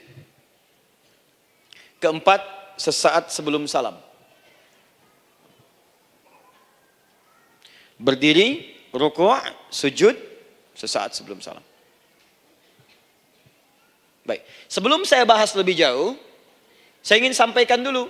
Jadi ternyata ketika kita diminta oleh Allah menunaikan sholat, itulah cara kita memohon, Bu. Itulah waktu kita meminta. Dan dahsyatnya dalam sehari itu 5 kali ditungguin, Bu. Mana ada manusia di muka bumi ini, buka pintu rumahnya 5 kali sehari, cuma untuk memberikan apa yang dibutuhkan. Sesoleh-solehnya Ustadz, gak ada yang mengatakan, ayo 5 kali sehari datang aja ke rumah saya. Kalau butuh apa-apa, ambil. Butuh kulkas, ambil kulkasnya. Butuh TV, ambil. Gak ada begitu. Allah itu maha baiknya, 5 kali sehari dipanggil. Dari subuh sampai zuhur. Kita bangun tidur aja, punya masalah gak? Ayo minta, disuruh sholat 2 rakaat. Dan sholatnya gak usah banyak-banyak, 2 rakaat aja dulu, supaya gak ada beban. Itu pun kadang-kadang masih lupa berapa rakaat kita sholat. Ayo sujud, disuruh minta, punya masalah enggak? Terus dari subuh sampai ke siang, dipanggil lagi. Punya masalah lagi enggak? Disuruh zuhur 4 rakaat. Karena waktunya cukup panjang, suruh 4. Ayo minta. Ada masalah apa? Minta sujud kita. Minta mohon. Dari zuhur ke asar, ditanya lagi, ada masalah enggak? Panggil lagi. Ke maghrib sampai ke isya sebelum tidur. Supaya tidurmu enak, masalah enggak ada, tenang, nikmat, nyaman istirahatnya. Ada masalah enggak? Disuruh sholat lagi. Jadi kalau orang paham sholat itu kunci kebahagiaan, dia akan senang menunaikan sholat. Makanya ketika ibu bertanya, kenapa saya sholat? Dijawab oleh muadzin, hayya 'alas shalah, ayo sholat. Kenapa sih sholat? Hayya 'alal falah. Yuk bahagia. Ayo tenang. Yuk dapatkan apa yang kamu inginkan. Falah. Jadi kalau orang paham sholat itu menyelesaikan persoalan, tentu orang akan berbondong-bondong semangat untuk menunaikan sholat. Cuman sayang segelintir orang itu menilai sholat sebagai beban. Jadi sebagai kewajiban beban saja, makanya sholatnya nggak nikmat. Karak tadi duhur, ayeuna asar deui. Tuh. Ya bagaimana doanya bisa dijawab? Anda datang pada orang, tapi datangnya dengan marah-marah. Datangnya dengan mencelanya. Bagaimana dia bisa memberikan kebutuhan Anda? Anda datang pada Allah dengan niat yang tidak ikhlas. Setelah itu kemudian menggunjingkannya, bagaimana bisa dijawab? Tuntutan tinggi. Tapi datang tidak membawa prestasi, bagaimana bisa diberi? Catat tuh, bikin status. Paham ya? Nah ini bagian pertama. Jadi cara pertama, respon kata Allah, seruan Allah. Rumus pertama sholat. Nah sekarang saya ajarkan lagi. Ini belum selesai nih Bu. Ini panjang bahasannya nih. Sampai jam berapa kita? 10 ya? Oh, banyak. Oh, mau sampai jam 5 silahkan. Saya jam 10 selesai. Ya. Lihat sini. Oke, saya punya sekitar 1 jam kurang ke depan. Saya ingin terangkan sedetil-detilnya gitu ya. Dan saya hanya menyampaikan isi Al-Quran. Quran, hadis, Quran, hadis. Sekarang gini, Ustadz saya sekarang paham, sholat berarti kunci untuk menyelesaikan masalah. Di sholat saya akan memohon. Sekarang Ustadz, bagaimana cara saya merespon sholat? Kan kata Allah, saya menyeru, respon gitu kan? Kita dipanggil sholat nih, Allahu Akbar, dipanggil. Bagaimana cara meresponnya? Sebelum minta. Awas, ibu ingin datang mengajukan proposal. Datang kepada wali kota, datang kepada gubernur, datang kepada presiden, datang kepada menteri sebelumnya. Bukankah ibu mempersiapkan diri? Penampilan ditata, proposal dibagus-bagusin, itu kan? Yang paling hebat itu kadang-kadang malam-malam latihan depan cermin. Bapak wali kota yang saya hormati. Lihat semuanya tuh. Dan yang paling luar biasa, maaf ya, janjian jam 7 dengan Pak Wali Kota, datang jam 6 ke Balai Kota. Sekarang ibu punya janji dengan Allah. Janji itu sudah diketahui sebelum pertemuannya. Kalau tidak percaya, 5 waktu ini ibu sudah hafal Bu. Ya, bahkan disuruh ngapalin oleh Allah. Buka Quran surah ke-4. Surah ibu, surah mama, An-Nisa. Ayat 103, Quran surah 4 ayat 103. فَإِذَا قَضَيْتُمُ الصَّلَاةَ فَاذْكُرُوا اللَّهَ قِيَامًا وَقُعُودًا وَعَلَى جُنُوبِكُمْ فَإِذَا اطْمَأْنَنْتُمْ فَأَقِيمُوا الصَّلَاةَ. Lihat ujung ayatnya, lihat ujung ayatnya. إِنَّ الصَّلَاةَ كَانَتْ عَلَى الْمُؤْمِنِينَ كِتَابًا مَوْقُوتًا. Sungguh semua waktu salat itu telah ditetapkan waktunya bagi orang beriman. Itu terjemahan biasa. Kalau terjemahkan pakai ilmu balaghah, sungguh orang beriman itu hafal waktu-waktu salat. Tahu waktunya. Apalagi kalau di waktu itu ibu punya kepentingan, pasti hafal. Kalau ibu benar memprioritaskan sholat dan menilai sholat sebagai solusi hidup, menilai sholat sebagai kebutuhan, ibu pasti akan hafalkan itu Bu. Nih ya, ibu dapat bagian arisan nih, bulan ini misalnya. Dan memang bagian jatah ibu, demi Allah saya katakan, sebulan sebelumnya ibu sudah hafal tanggalnya kapan. Bahkan di kalender tuh diwarnain. Papa, bagian mama nanti bulan ini. Tuh. Dicatat semua, di tempat siapa, jam berapa, datang dengan penuh keceriaan dan kebanggaan. Luar biasa. Hanya untuk urusan dunia, yang itu habis gitu. Jika dia tidak meninggalkan ibu, ibu yang meninggalkan dia duluan. Sekarang 5 kali sehari, semua diberikan. Bahkan lebih daripada dunia dan seisinya. Harusnya sih wajarnya dihafalkan waktunya, dan ibu hafal. Ayo, subuh jam berapa sekarang? Lihat sini, bukan ke atas. Ditutup tuh. Tuh, sana tuh. Subuh jam berapa? Ayo ngelihat ke sana, 4:43. Zuhur jam berapa? Tuh. Asar, maghrib, isya. Itu kan kunci ibadah. Dan kunci ijabah, kunci ibadah, kunci ijabah. Di situ ada pengabulannya. Ini gimana mau minta, waktu permintaannya aja nggak hafal. Gimana mau bermohon, datangnya aja telat. Karena itu, bagaimana cara merespon seruan Allah? Diaturlah di Quran surah kedua ayat 152. Paling kanan sebelah bawah. Quran surah kedua ayat 152. Ibu masih ingat? Bukankah sholat disebut sebagai zikir? Masih ingat? Ya, di surah ke-20 ayat 14.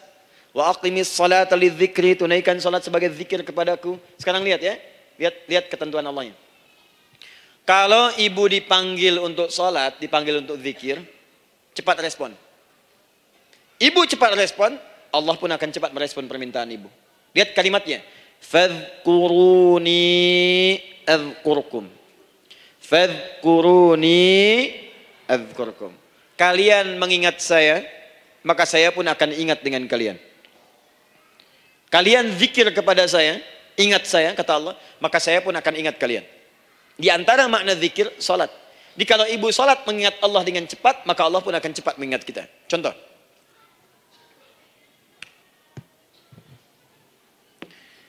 Saya ambil waktu subuh misalnya. Di Bandung 4-3-3. 4-4-3. Oh, lihat kesan lagi terjadi perbedaan pendapat. Ya. Ada yang 4-3-3, ada yang 4-3-4, ada yang 4-3-5, dan seterusnya. Yang ambil tengah-tengah lah, 4-3-5 misalnya.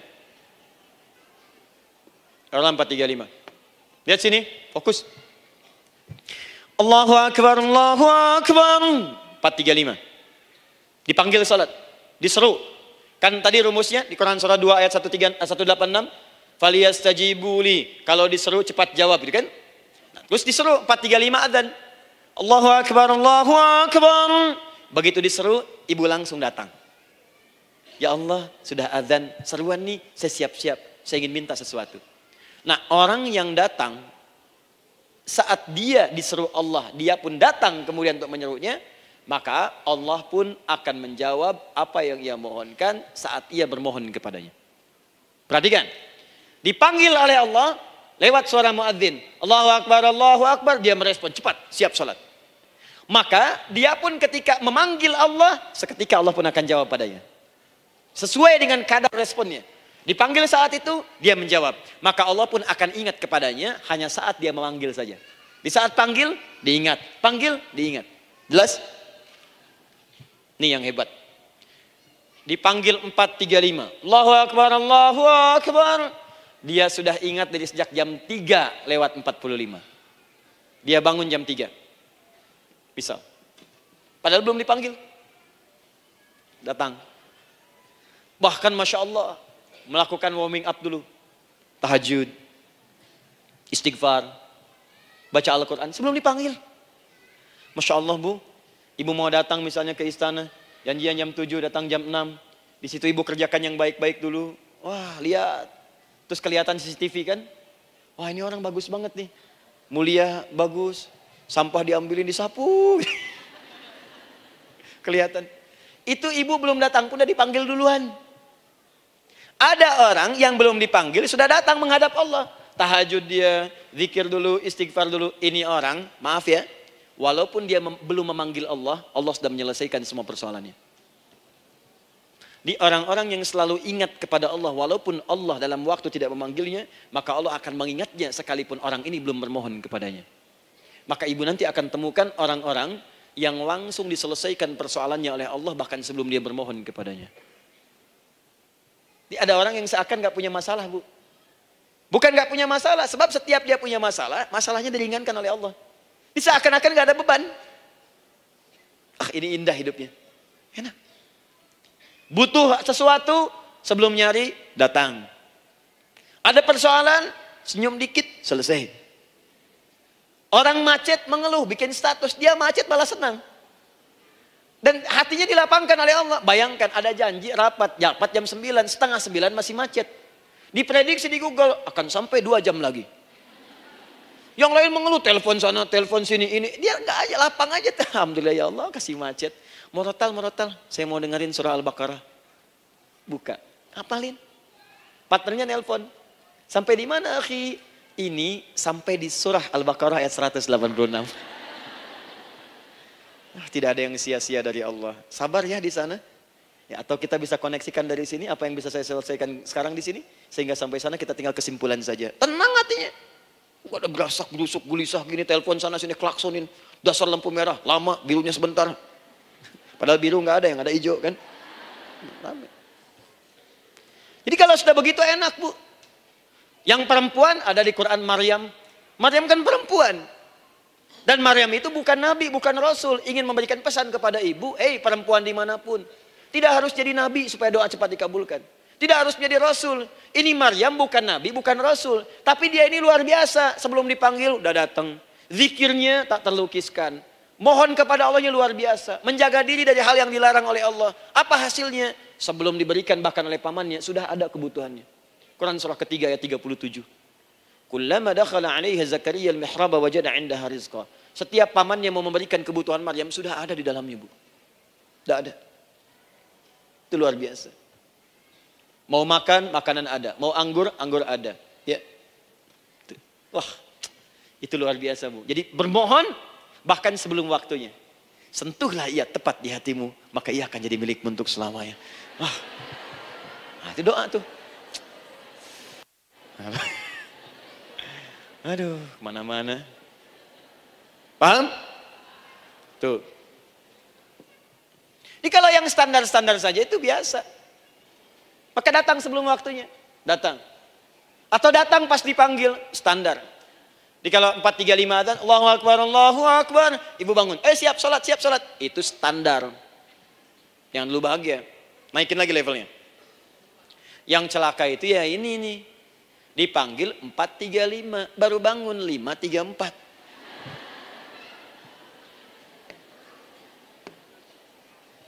Sholat subuh belum, nuntutnya udah banyak. Ya Allah, kurang apa lagi aku bermohon kepadamu. Sudah aku meminta sekarang, sholat subuh aja belum. Jadi mana keadilannya? Jadi yang pertama, respon seruan Allah. Disitulah Allah pun akan cepat merespon apa yang kita kemudian butuhkan. Jadi yang pertama lewat sholat ya Bu ya. Ingat sholat. Dan sholat itu tadi dari 4 posisi saya ajarkan yang pertama saja satu. Supaya nggak terlampau panjang ya. Berdiri Bu. Saya ajarkan satu. Setiap ibu dalam keadaan berdiri dan membaca Al-Fatihah. Pada kalimat iyyaka na'budu wa iyyaka nasta'in. Ingat pada kalimat iyyaka na'budu wa iyyaka nasta'in. Maka sertakanlah di hati kita apa persoalan yang dirasakan untuk bermohon kepada Allah. Saya ajarkan cepat. Kalau ibu mau belajar lebih detail, ikuti kajian kami di fikih salat. Sifat salat Nabi SAW. Nanti saya terangkan semua dalilnya. Insya Allah sepanjang yang saya ketahui. Baik. Dasarnya ini. Dasarnya. Quran surah ketiga. Ayat 38 sampai 39. Dan dikuatkan nanti di hadis qudsi. Ibu kenal Nabi Zakaria? Ya kenal ya. Ya selamat lah Bu. Alhamdulillah. Episode ke-15 kenal Nabi Zakaria. Luar biasa. Alhamdulillah. Nabi Zakaria punya persoalan, sudah berumah tangga, belum ada keturunan, fisiknya sudah letih, rambutnya sudah memutih, dan mohon maaf istrinya divonis menopause dan mandul. Secara medis klinis. Apa yang beliau kerjakan? Sholat. Dalam sholatnya bermohon kepada Allah. Perhatikan permohonannya. Qala rabbi habli min ladunka dzurriyyatan thayyibah. Ya hunalika da'a Zakaria rabbah. Qala rabbi habli min ladunka dzurriyyatan thayyibah. Innaka sami'ud du'a. Ya Allah, aku bermohon kepadamu, anugerahkan aku keturunan. Semua mengatakan aku gak mungkin punya keturunan. Hanya engkau yang tidak punya batas dalam pemberian. Engkau pasti mendengar doa saya. Kalau pada yang maha mendengar tidak mengabulkan juga, lantas kepada siapa lagi aku mesti memohon? Doa ini dipanjatkan oleh beliau dalam keadaan sholat. Sedang berdiri dalam sholatnya.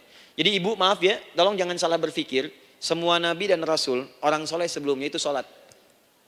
Cuma kita lebih sempurna gerakan dan jumlahnya. Sempurna. Orang dulu sholat. Nabi Musa sholat. Quran surah 20 ayat 14. Nabi Isa sholat. Quran surah 19 ayat 31 sampai 33. Nabi Ismail sholat. Quran surah 19 ayat ke-55. Semua sholat.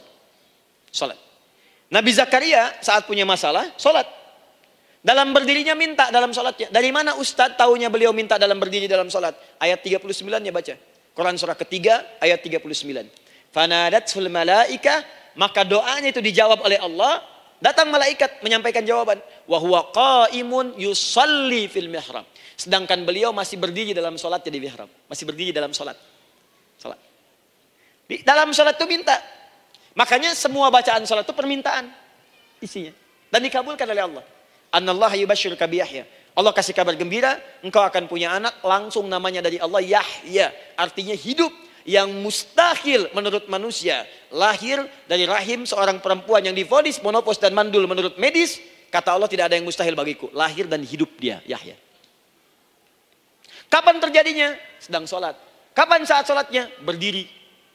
Nah yang paling menarik Bu, umatnya Nabi Muhammad SAW ditunggu oleh Allah 5 kali dalam sehari.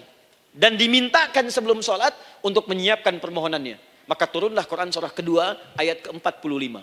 Ibu lihat ayatnya. Wasta'inu bis-sabri was-salah. Bahkan ditegaskan lagi di Quran surah kedua ayat 153, paling kanan sebelah bawah. Ya ayyuhalladzina amanu ista'inu bis-sabri was-salah. Yang pertama enggak pakai panggilan iman. Wasta'inu, kata Allah, hey, kalau kamu punya masalah, jangan mengeluh, jangan berkeluh kesah, jangan terlampau banyak gelisah, cepat siapkan dirimu untuk menunaikan sholat. Siapkan permohonanmu, minta kepada aku lewat sholat. Kalau belum yakin, disebutkan imannya. Ya ayyuhalladzina amanu, hai orang-orang yang masih merasa punya iman, katanya punya iman. Jadi kalau ibu nggak mau minta lewat sholat, dipertanyakan imannya. Kamu punya iman nggak? Kata Allah, yakin nggak dengan saya? Kalau punya masalah jangan mengeluh. Datang pada saya minta. Lewat sholat, saya panggil sholat minta. Kalau masih merasa punya iman. Tuh, iman kita tuh dipertaruhkan di situ. Nah sekarang, saya berikan rumus bahasanya. Allah memanggil kita dengan bentuk jama, perintah jama. Wasta'inu, wasta'inu. Itu bentuk perintah.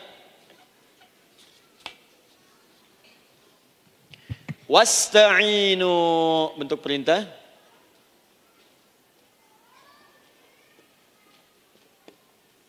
Wasta'inu.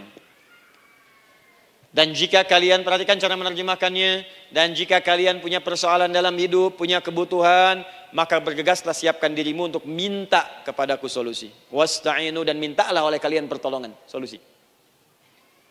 Bisabri wassalah. Pertama, sabar dulu. Sebelum sholat, sabar dulu dengan itu. Tahan dulu, terima dulu. Jangan mengeluh, terima dulu, nanti dalam sholat minta solusi. Itu maksudnya. Punya masalah sekarang, jam 9 lewat. Sabar, tahan dulu. Koreksi diri, istighfar, nanti zuhur minta. Atau duha sekarang sholat, datang ke masjid, sholat duha minta. Tahiyatul masjid minta sekarang. Sabar, ini sabar terima dulu. Jangan mengeluh, sabar, ingat, terima, sabar. Karena Allah mustahil memberikan ujian masalah kalau kita tidak sanggup menerimanya. La yukallifullahu nafsan illa. Saya sering katakan Bu ya, maaf kalau kalimat ini mungkin kurang berkenan. Tapi kalimat ini nyata. Kalau ibu sekarang punya masalah seberat apapun, itu artinya hanya ibu yang sanggup untuk menerimanya. Saya tidak. Betul, karena itu persoalan itu dititipkan kepada ibu, bukan kepada seorang bernama Adi Hidayat. Ibu yang dipercaya. Ya ibu dipercaya oleh Allah, kenapa ibu tidak yakin dengan itu? Karena cuma ibu yang bisa mengatasi. Ibu yang mampu, saya tidak, karena itu dititipkan pada ibu. Kaidahnya la yukallifullahu nafsan illa wus'aha. Allah nggak akan berikan beban ujian masalah kalau dia nggak mampu. Artinya kalau saya nggak mampu, saya nggak dikasih. Ibu mampu, ibu diberi. Jangan mengeluh. Kenapa mesti saya ya Allah? Kamu mampu. Ya Allah, why me? Why not? Kamu yang bisa. Nah sekarang wassalah, setelah terima itu, tapi juga jangan terlampau kepedean. Memang cuma saya yang mampu ya bikin status. Kemudian sholat, kita akan katakan, ya Allah, Engkau perintahkan saya untuk minta tolong. Sekarang saya akan minta kepadamu. Lalu kita katakan, maaf ya Allah, saya sekarang punya masalah, saya ingin bermohon kepadamu, saya ingin minta kepadamu ya Allah. Saya mohon ya Allah. Maaf Bu ya, maaf ya, sebentar. Ibu kalau punya masalah sedikit atau banyak? Banyak. Yang punya masalah ibu saja atau anak juga punya masalah? Kadang-kadang, bukankah anak yang punya masalah ibu yang minta? Bukankah suami yang punya persoalan ibu yang bermohon? Kan? Karena itu, kalau kita ingin memohon kepada Allah dengan persoalan yang kompleks mewakili yang banyak, maka pertama kalimatnya diawali dengan huruf na. Berarti kami, kita, semua. Jelas ya? Nah. Ibu ingin robah kalimatnya minta tolong. Kata Allah, minta kepadaku pertolongan. Wasta'inu. Ibu ingin robah menjadi bentuk permintaan. Rubah kalimatnya menjadi nasta'in. Nasta'in. Nasta'in.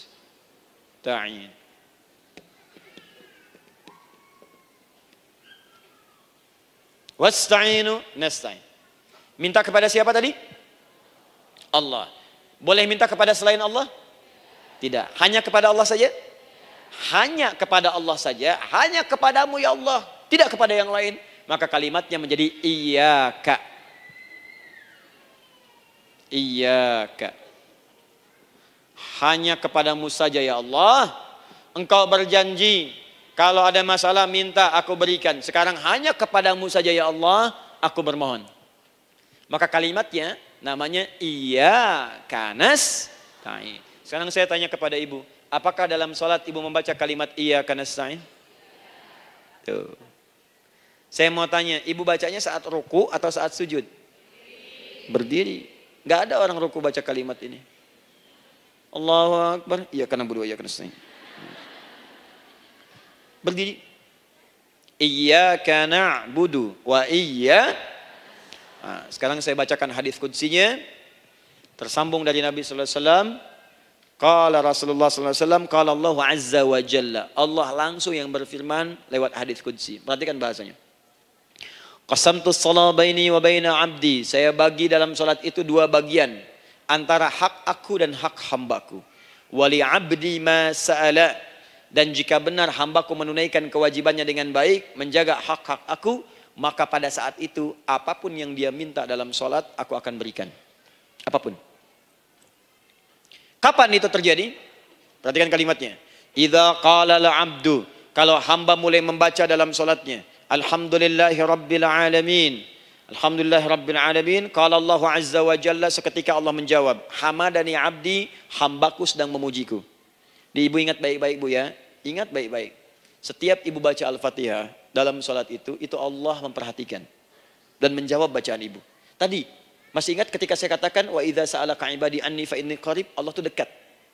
Ya.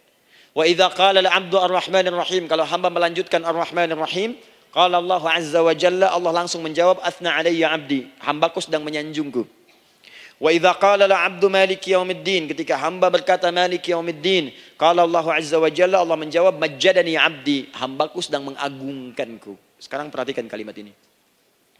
Wa idza qala al-'abdu, jika seorang hamba berkata, iyyaka na'budu wa iyyaka nasta'in, ya Allah, sekarang hamba salat ibadah atas perintahmu.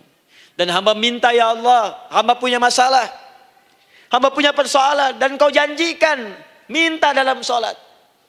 Qala Allah azza wa jalla, Allah jawab, hadza baini wa baina abdi, inilah perjanjian aku dengan hambaku. Wali abdi, kalau hambaku benar salatnya sampai bacaan ini, masalah apapun yang dia minta sekarang aku akan kabulkan. Dalam berdiri. Cuman sayang, kadang-kadang dalam keadaan ini banyak yang tidak minta. Maka caranya saya sampaikan yang pertama, kalau ibu sudah sampai ke bacaan ini, iyyaka na'budu wa iyyaka nasta'in, sertakanlah dalam hati ibu. Gak usah dilafadzkan. Sertakan ibu punya masalah apa. Atau secara umum minta solusi. Minta. Nabi itu kalau sholat, Nabi SAW kalau sholat, itu kalau baca ayat-ayat Quran, itu seringkali berhenti bu. Sering berhenti. Kalau dalam ayat doa, beliau berhenti, mohonkan dengan baik. Kalau ayat-ayat surga, minta supaya umatnya ke surga. Ayat-ayat neraka, mohon supaya umatnya dibebaskan dari neraka. Minta. Kesaksiannya banyak. Hudzaifah al-Yamani pernah sholat di belakang Nabi, begitu. Abdullah bin Mas'ud radhiyallahu ta'ala anhu sholat di belakang Nabi, begitu. Ubay bin Ka'ab radhiyallahu ta'ala anhu sholat di belakang Nabi, begitu. Di kesaksian mereka sama semua. Makanya seringkali itu nggak sadar, enak sholat dengan Nabi itu. Nyaman. Kalau baca ayat surga seakan-akan pengen cepat ke surga. Kalau baca ayat doa berdoa, jadi nggak sadar. Rakaat pertama 100 ayat aja Al-Baqarah.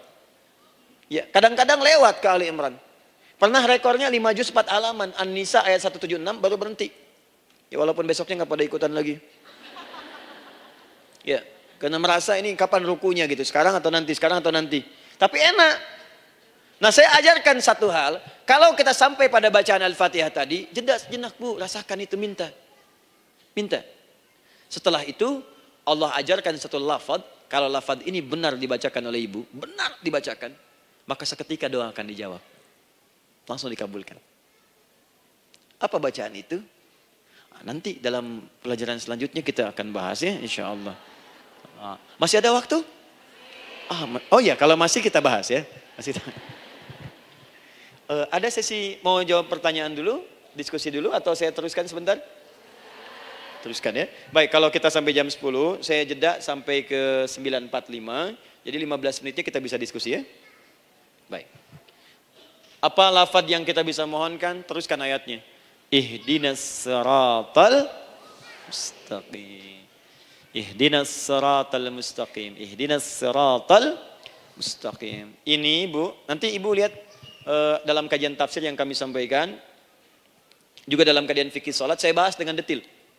Di sini singkat saja, singkat padat. Ihdina itu, ya Allah berikan kami hidayah, berikan kami jalan, berikan kami petunjuk, tunjukkan kami jalan yang lurus. Kalimat ihdina asalnya dari kata hidayah. Hidayah, jamaknya hudan. Ihdina, berikan kami hidayah, berikan kami hudan. Kalau tunjukkan kami jalan yang lurus, itu terjemahan Bu. Terjemahan. Kalau Ibu ingin makna tafsir per huruf, per kalimat, bahkan per harokat, itu semua ada maknanya. Karena semua kalimat Quran itu mukjizat. Ihdina dari kata hidayah, hudan, berikan kami hidayah. Hidayah dalam bahasa Arab itu banyak maknanya. Bisa solusi dari semua persoalan. Bisa jalan menuju kemudahan. Bisa kesuksesan. Bisa petunjuk, banyak. Kalau dikumpulkan namanya hudan. Hudan. Makanya Al-Quran disebut hudan. Karena di Quran ada semua. Solusi ada, petunjuk ada, kemudahan ada. Dzalikal kitabu la raiba fi hudal. Al-Quran hudan. Syahrul Ramadan alladzi unzila fihi al-Quran hudan linnas. Isi Quran semua hudan. Di situ ada solusi. Di situ ada petunjuk. Di situ ada kemudahan. Kalau kita ingin minta semua itu, kalimatnya dikatakan fi'il amr lit talab. Permohonan dalam bentuk kalimat permintaan. Ihdina, berikan kepada kami hudan. Kalau sudah mengatakan ihdina artinya minta solusi, minta kemudahan, minta petunjuk. Jadi ketika Ibu mengucapkan kalimat ihdinas siratal mustaqim, itu artinya ya Allah berikan kepada kami solusi dari masalah yang sedang saya hadapi. Berikan petunjuk dari persoalan yang sedang saya jalani. Berikan kemudahan ya Allah dari kesulitan yang tengah saya hadapi. As-siratal mustaqim, yang lurus, yang gampang. Karena jalan yang gampang itu lurus, gak berkelok Bu. Langsung ke tujuan. Saya mau ke sini jalannya belok-belok, gak langsung kan gak enak. Ibu mau ke satu undangan, jalannya belok sini, belok sini, belok sini, belok sini. Kelokan 9, kelokan 7, kelokan 8. Ya. Kan rasanya berliku. Ibu ingin mendapatkan solusi, tapi dilempar-lempar. Ke sini dulu, berkelok. Sini dulu, sini dulu, sini dulu. Kenapa nggak Ibu lurus dapatkan langsung? Dalam bahasa Arab, apalagi kalimat yang fasih, mendapatkan sesuatu dengan gampang, dengan mudah. As-siratal mustaqim, lurus ke tujuan, cepat, mudah. Apalagi ke surga nanti, tunjukkan kami jalan yang lurus, yang benar, hak dari Allah dan mudah didapatkan. Itu maksudnya. Ini bukan sekedar tunjukkan jalan yang lurus, solusi yang mudah, yang gampang, yang cepat. Paham di sini ya? Seperti orang-orang dulu mendapatkannya. Siratal ladzina an'amta 'alaihim. Seperti orang dulu mendapatkan semua kenikmatan ketika mereka bermohon kepadamu ya Allah. Siapa mereka? Ada 4 golongan disebutkan di Quran surah keempat ayat 69. Ada para nabi, orang-orang jujur siddiqin, para syuhada dan orang-orang soleh. Ya, wa may yuti'illaha wa rasul fa ulaika ma'al ladzina an'ama Allahu 'alaihim minan nabiyyina was-siddiqina wasyuhada was-shalihin.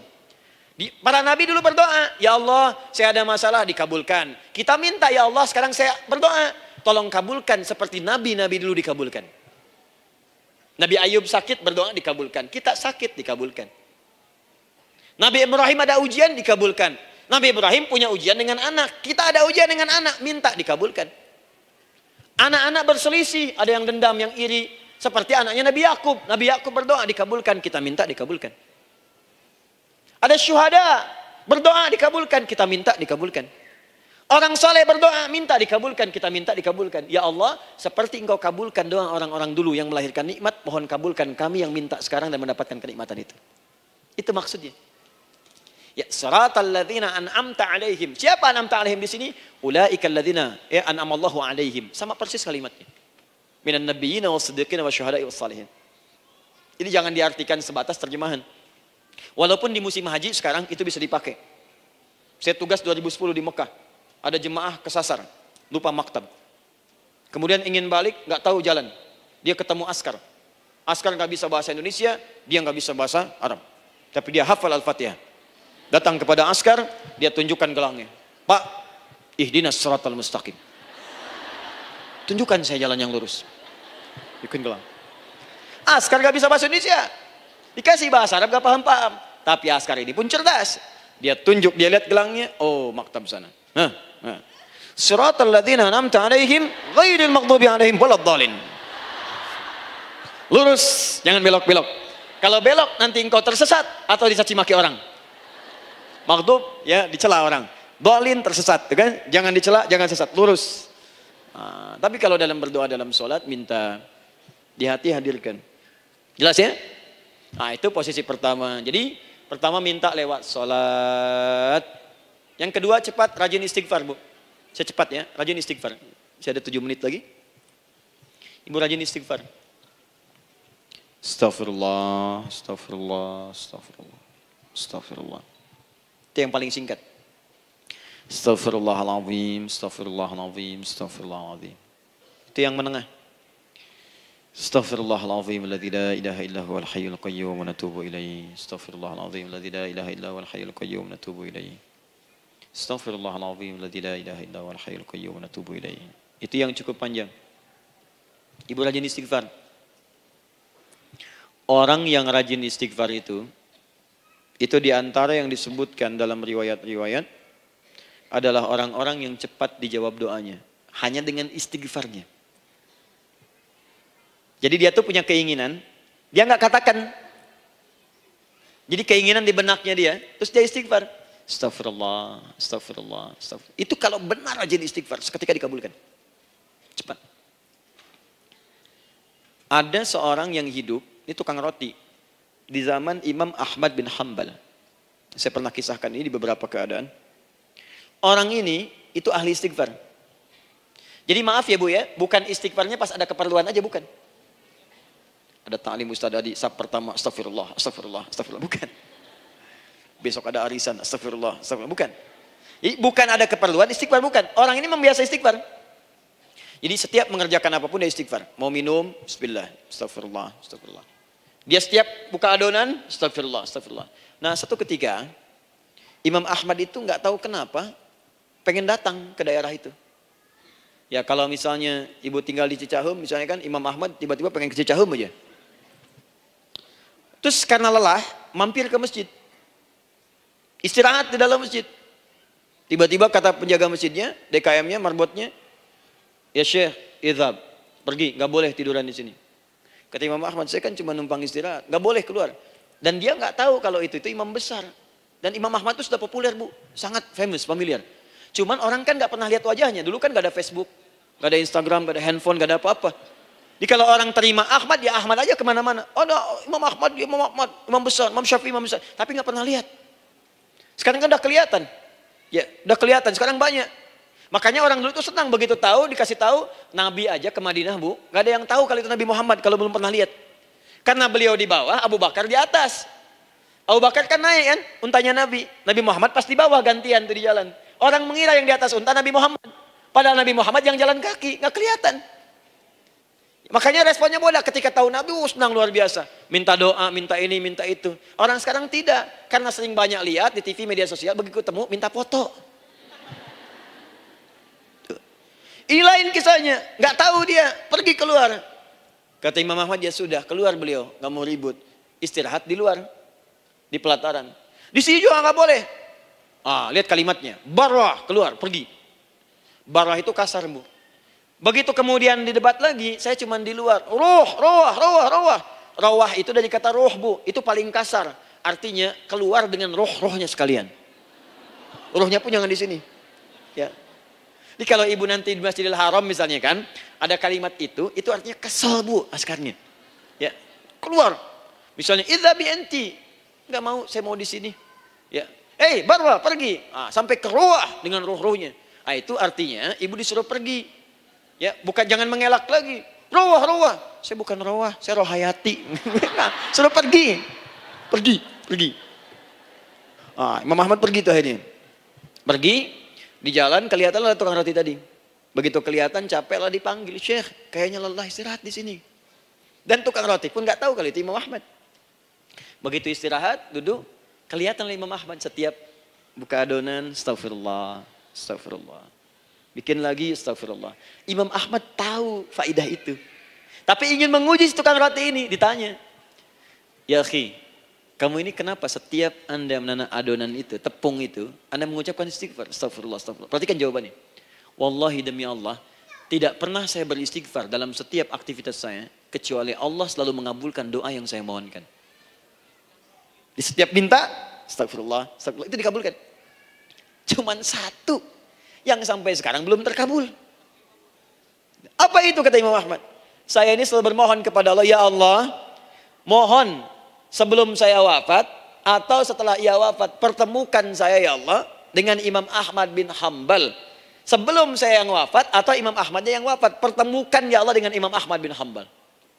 Kata Imam Ahmad, astagfirullah, Allahu Akbar. Itu mungkin yang memperjalankan saya kemari. Tiba-tiba pengen ke sini, sampai diusir keluar dari rumah Allah dari masjid, sampai di sini karena istighfar Anda. Sayalah Imam Ahmad bin Hambal. Astagfirullah, astagfirullah, astagfirullah. Imam Ahmad ke situ datang. Tolong jangan lakukan pada saya. Salah di hidayat ya Allah. Astagfirullah, astagfirullah. Saya jawab lagi dari sana. La haula wala quwata illa billah. Ini istighfar. Nah, kapan istighfar yang baik?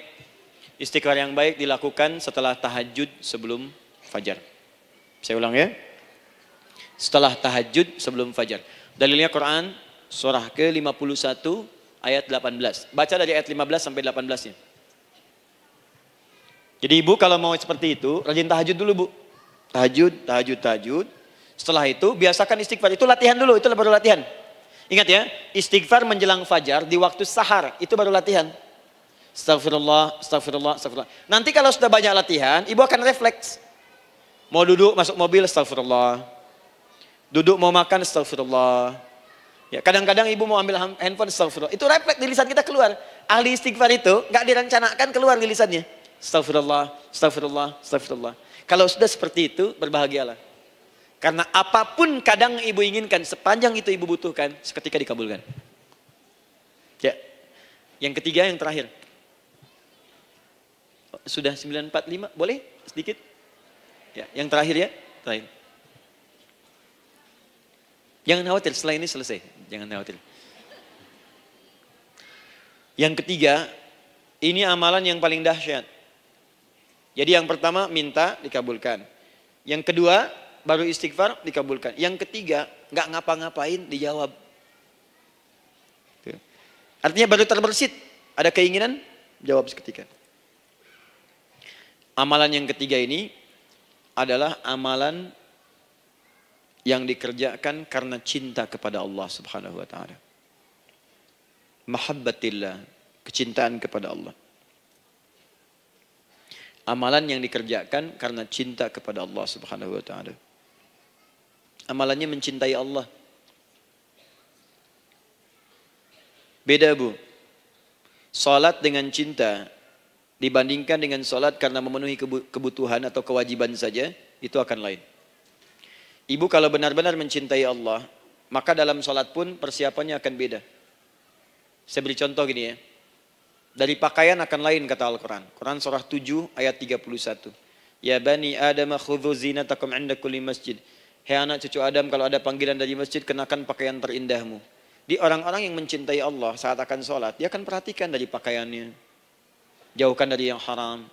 Terus cari yang paling baik yang dia kenakan. Gak akan sembarangan. Kalau ibu pakai mukena juga cari mukena yang paling indah. Bukan karena pengen dilihat orang. Karena ingin Allah menyaksikan sholat ibu dalam keadaan yang sempurna. Wudu itu hati-hati gitu. Quran surah ke-5 ayat ke-6. Ya ayyuhalladzina amanu idza qumtum ila shalah faghsilu wujuhakum wa aydiyakum ilal marafiq wamsahu bi ru'usikum wa arjulakum ilal ka'bain.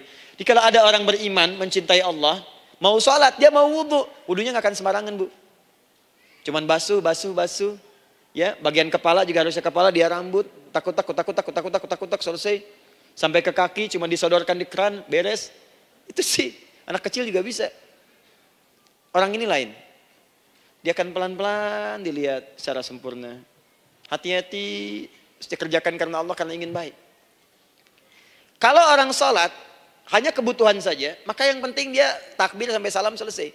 Tapi ini tidak, dia akan pelajari bagaimana Nabi mengajarkan sholat yang benar. Bagaimana bacaan saya benar. Dia belajar ngaji supaya benar bacaan Fatihahnya. Dia belajar dengan baik supaya khusyuk di dalam sholatnya. Dia pahami satu-satu. Apa artinya Allahu Akbar? Apa artinya Subhana Rabbiyal Azim? Apa artinya Subhana Rabbiyal A'la? Apa artinya Sami Allahu liman hamidah? Dipahami. Di begitu dia sholat dan baru takbir sudah paham isinya. Jika ada orang seperti ini, dia mengerjakan apa yang Allah perintahkan karena cinta dengan Allah. Dia berzakat karena ingin mencintai Allah. Dia berinfak karena cinta dengan Allah, bukan karena uangnya. Pokoknya kalau orang cinta itu, Bu, setiap pecinta, dia akan memberikan apapun pada yang dicintai. Walaupun tak diminta. Dan pecinta itu sifatnya, kalau yang dicintainya senang sesuatu, akan otomatis ikut senang. Ibu misalnya senang ya dengan pasangan sebelum menikah. Pasangan senang kucing, ibu akan terpaksa senang kucing. Ibu cinta dengan anak, semua akan diikuti apa yang diinginkan. Seperti itu, cinta itu butuh pembuktian. Karena itu sering saya katakan pada akhwat ya yang belum menikah, yang masih muda-muda belum menikah, cinta itu butuh pembuktian. Jadi jangan percaya kalau ada orang yang bicara di lisannya nggak ada buktinya. Aku akan seperti Dilan, membawamu dalam motorku. Katakan padanya, aku tak butuh dengan rayuan kata-katamu. Itu hanya angin surga. Yang kubutuhkan, tuliskan namaku di buku nikah kita. Wah, catat. Itu caranya. Main ke Taman Dilan, cuman boncengan. Seakan dunia milik berdua, yang lain nggak ada. Gombal. Udah ya? Jelas? Jadi amalan yang ketiga ini kerjakan karena Allah. Saya mau contohkan satu. Ibu pernah dengar Imam Malik bin Anas? Pernah ya? Gurunya Al-Imam Asy-Syafi'i, Imam Malik bin Anas, lahir di kisaran tahun 94-95 Hijrah. Siap, Kang Dan.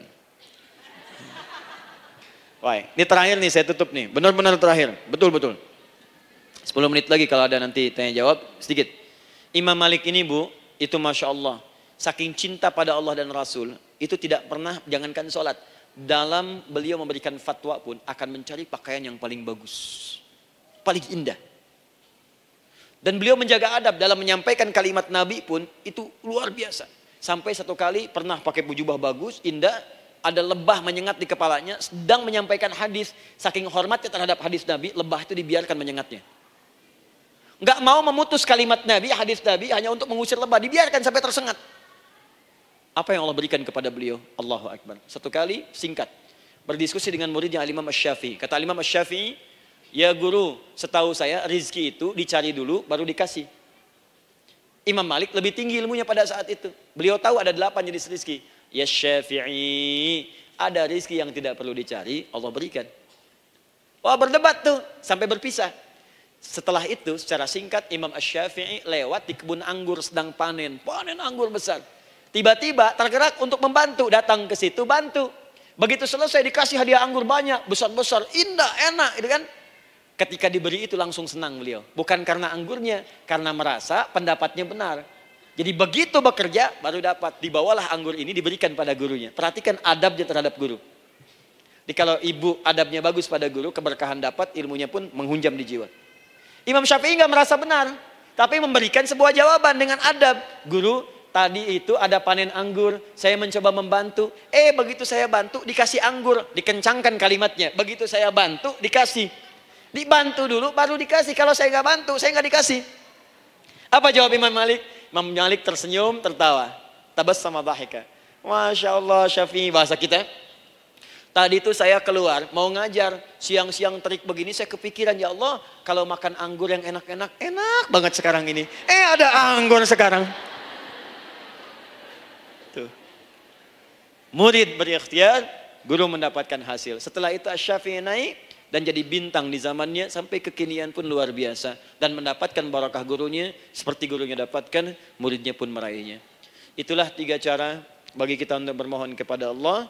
Jika ingin dipercepat oleh Allah, bisa lewat salat, bisa lewat istighfar, bisa juga dengan menciptakan amalan-amalan, atau mengikuti amalan-amalan yang dicintakan atau ditujukan untuk mencintai Allah Subhanahu wa Ta'ala. Ibu bisa paham ini? Baik. Kemudian berdoa. Tapi yang jadi masalah, Ustadz, ketika berdoa, kok belum dikabulkan juga? Apa ciri doa dikabulkan? Seperti apa kita tahu doa kita dikabulkan? Itu mungkin kita bahas di episode yang berbeda insyaallah. Alhamdulillahi rabbil alamin. Ar-Rahmanir Rahim. Maliki yaumiddin. Iyyaka na'budu wa iyyaka nasta'in. Ihdinas siratal mustaqim. Siratal ladzina an'amta 'alaihim ghairil maghdubi 'alaihim waladdallin. Allahumma nahmaduka hamdan syakirin, hamdan na'imin, hamdan yuwafi ni'amahu wa yukafi'u mazidah.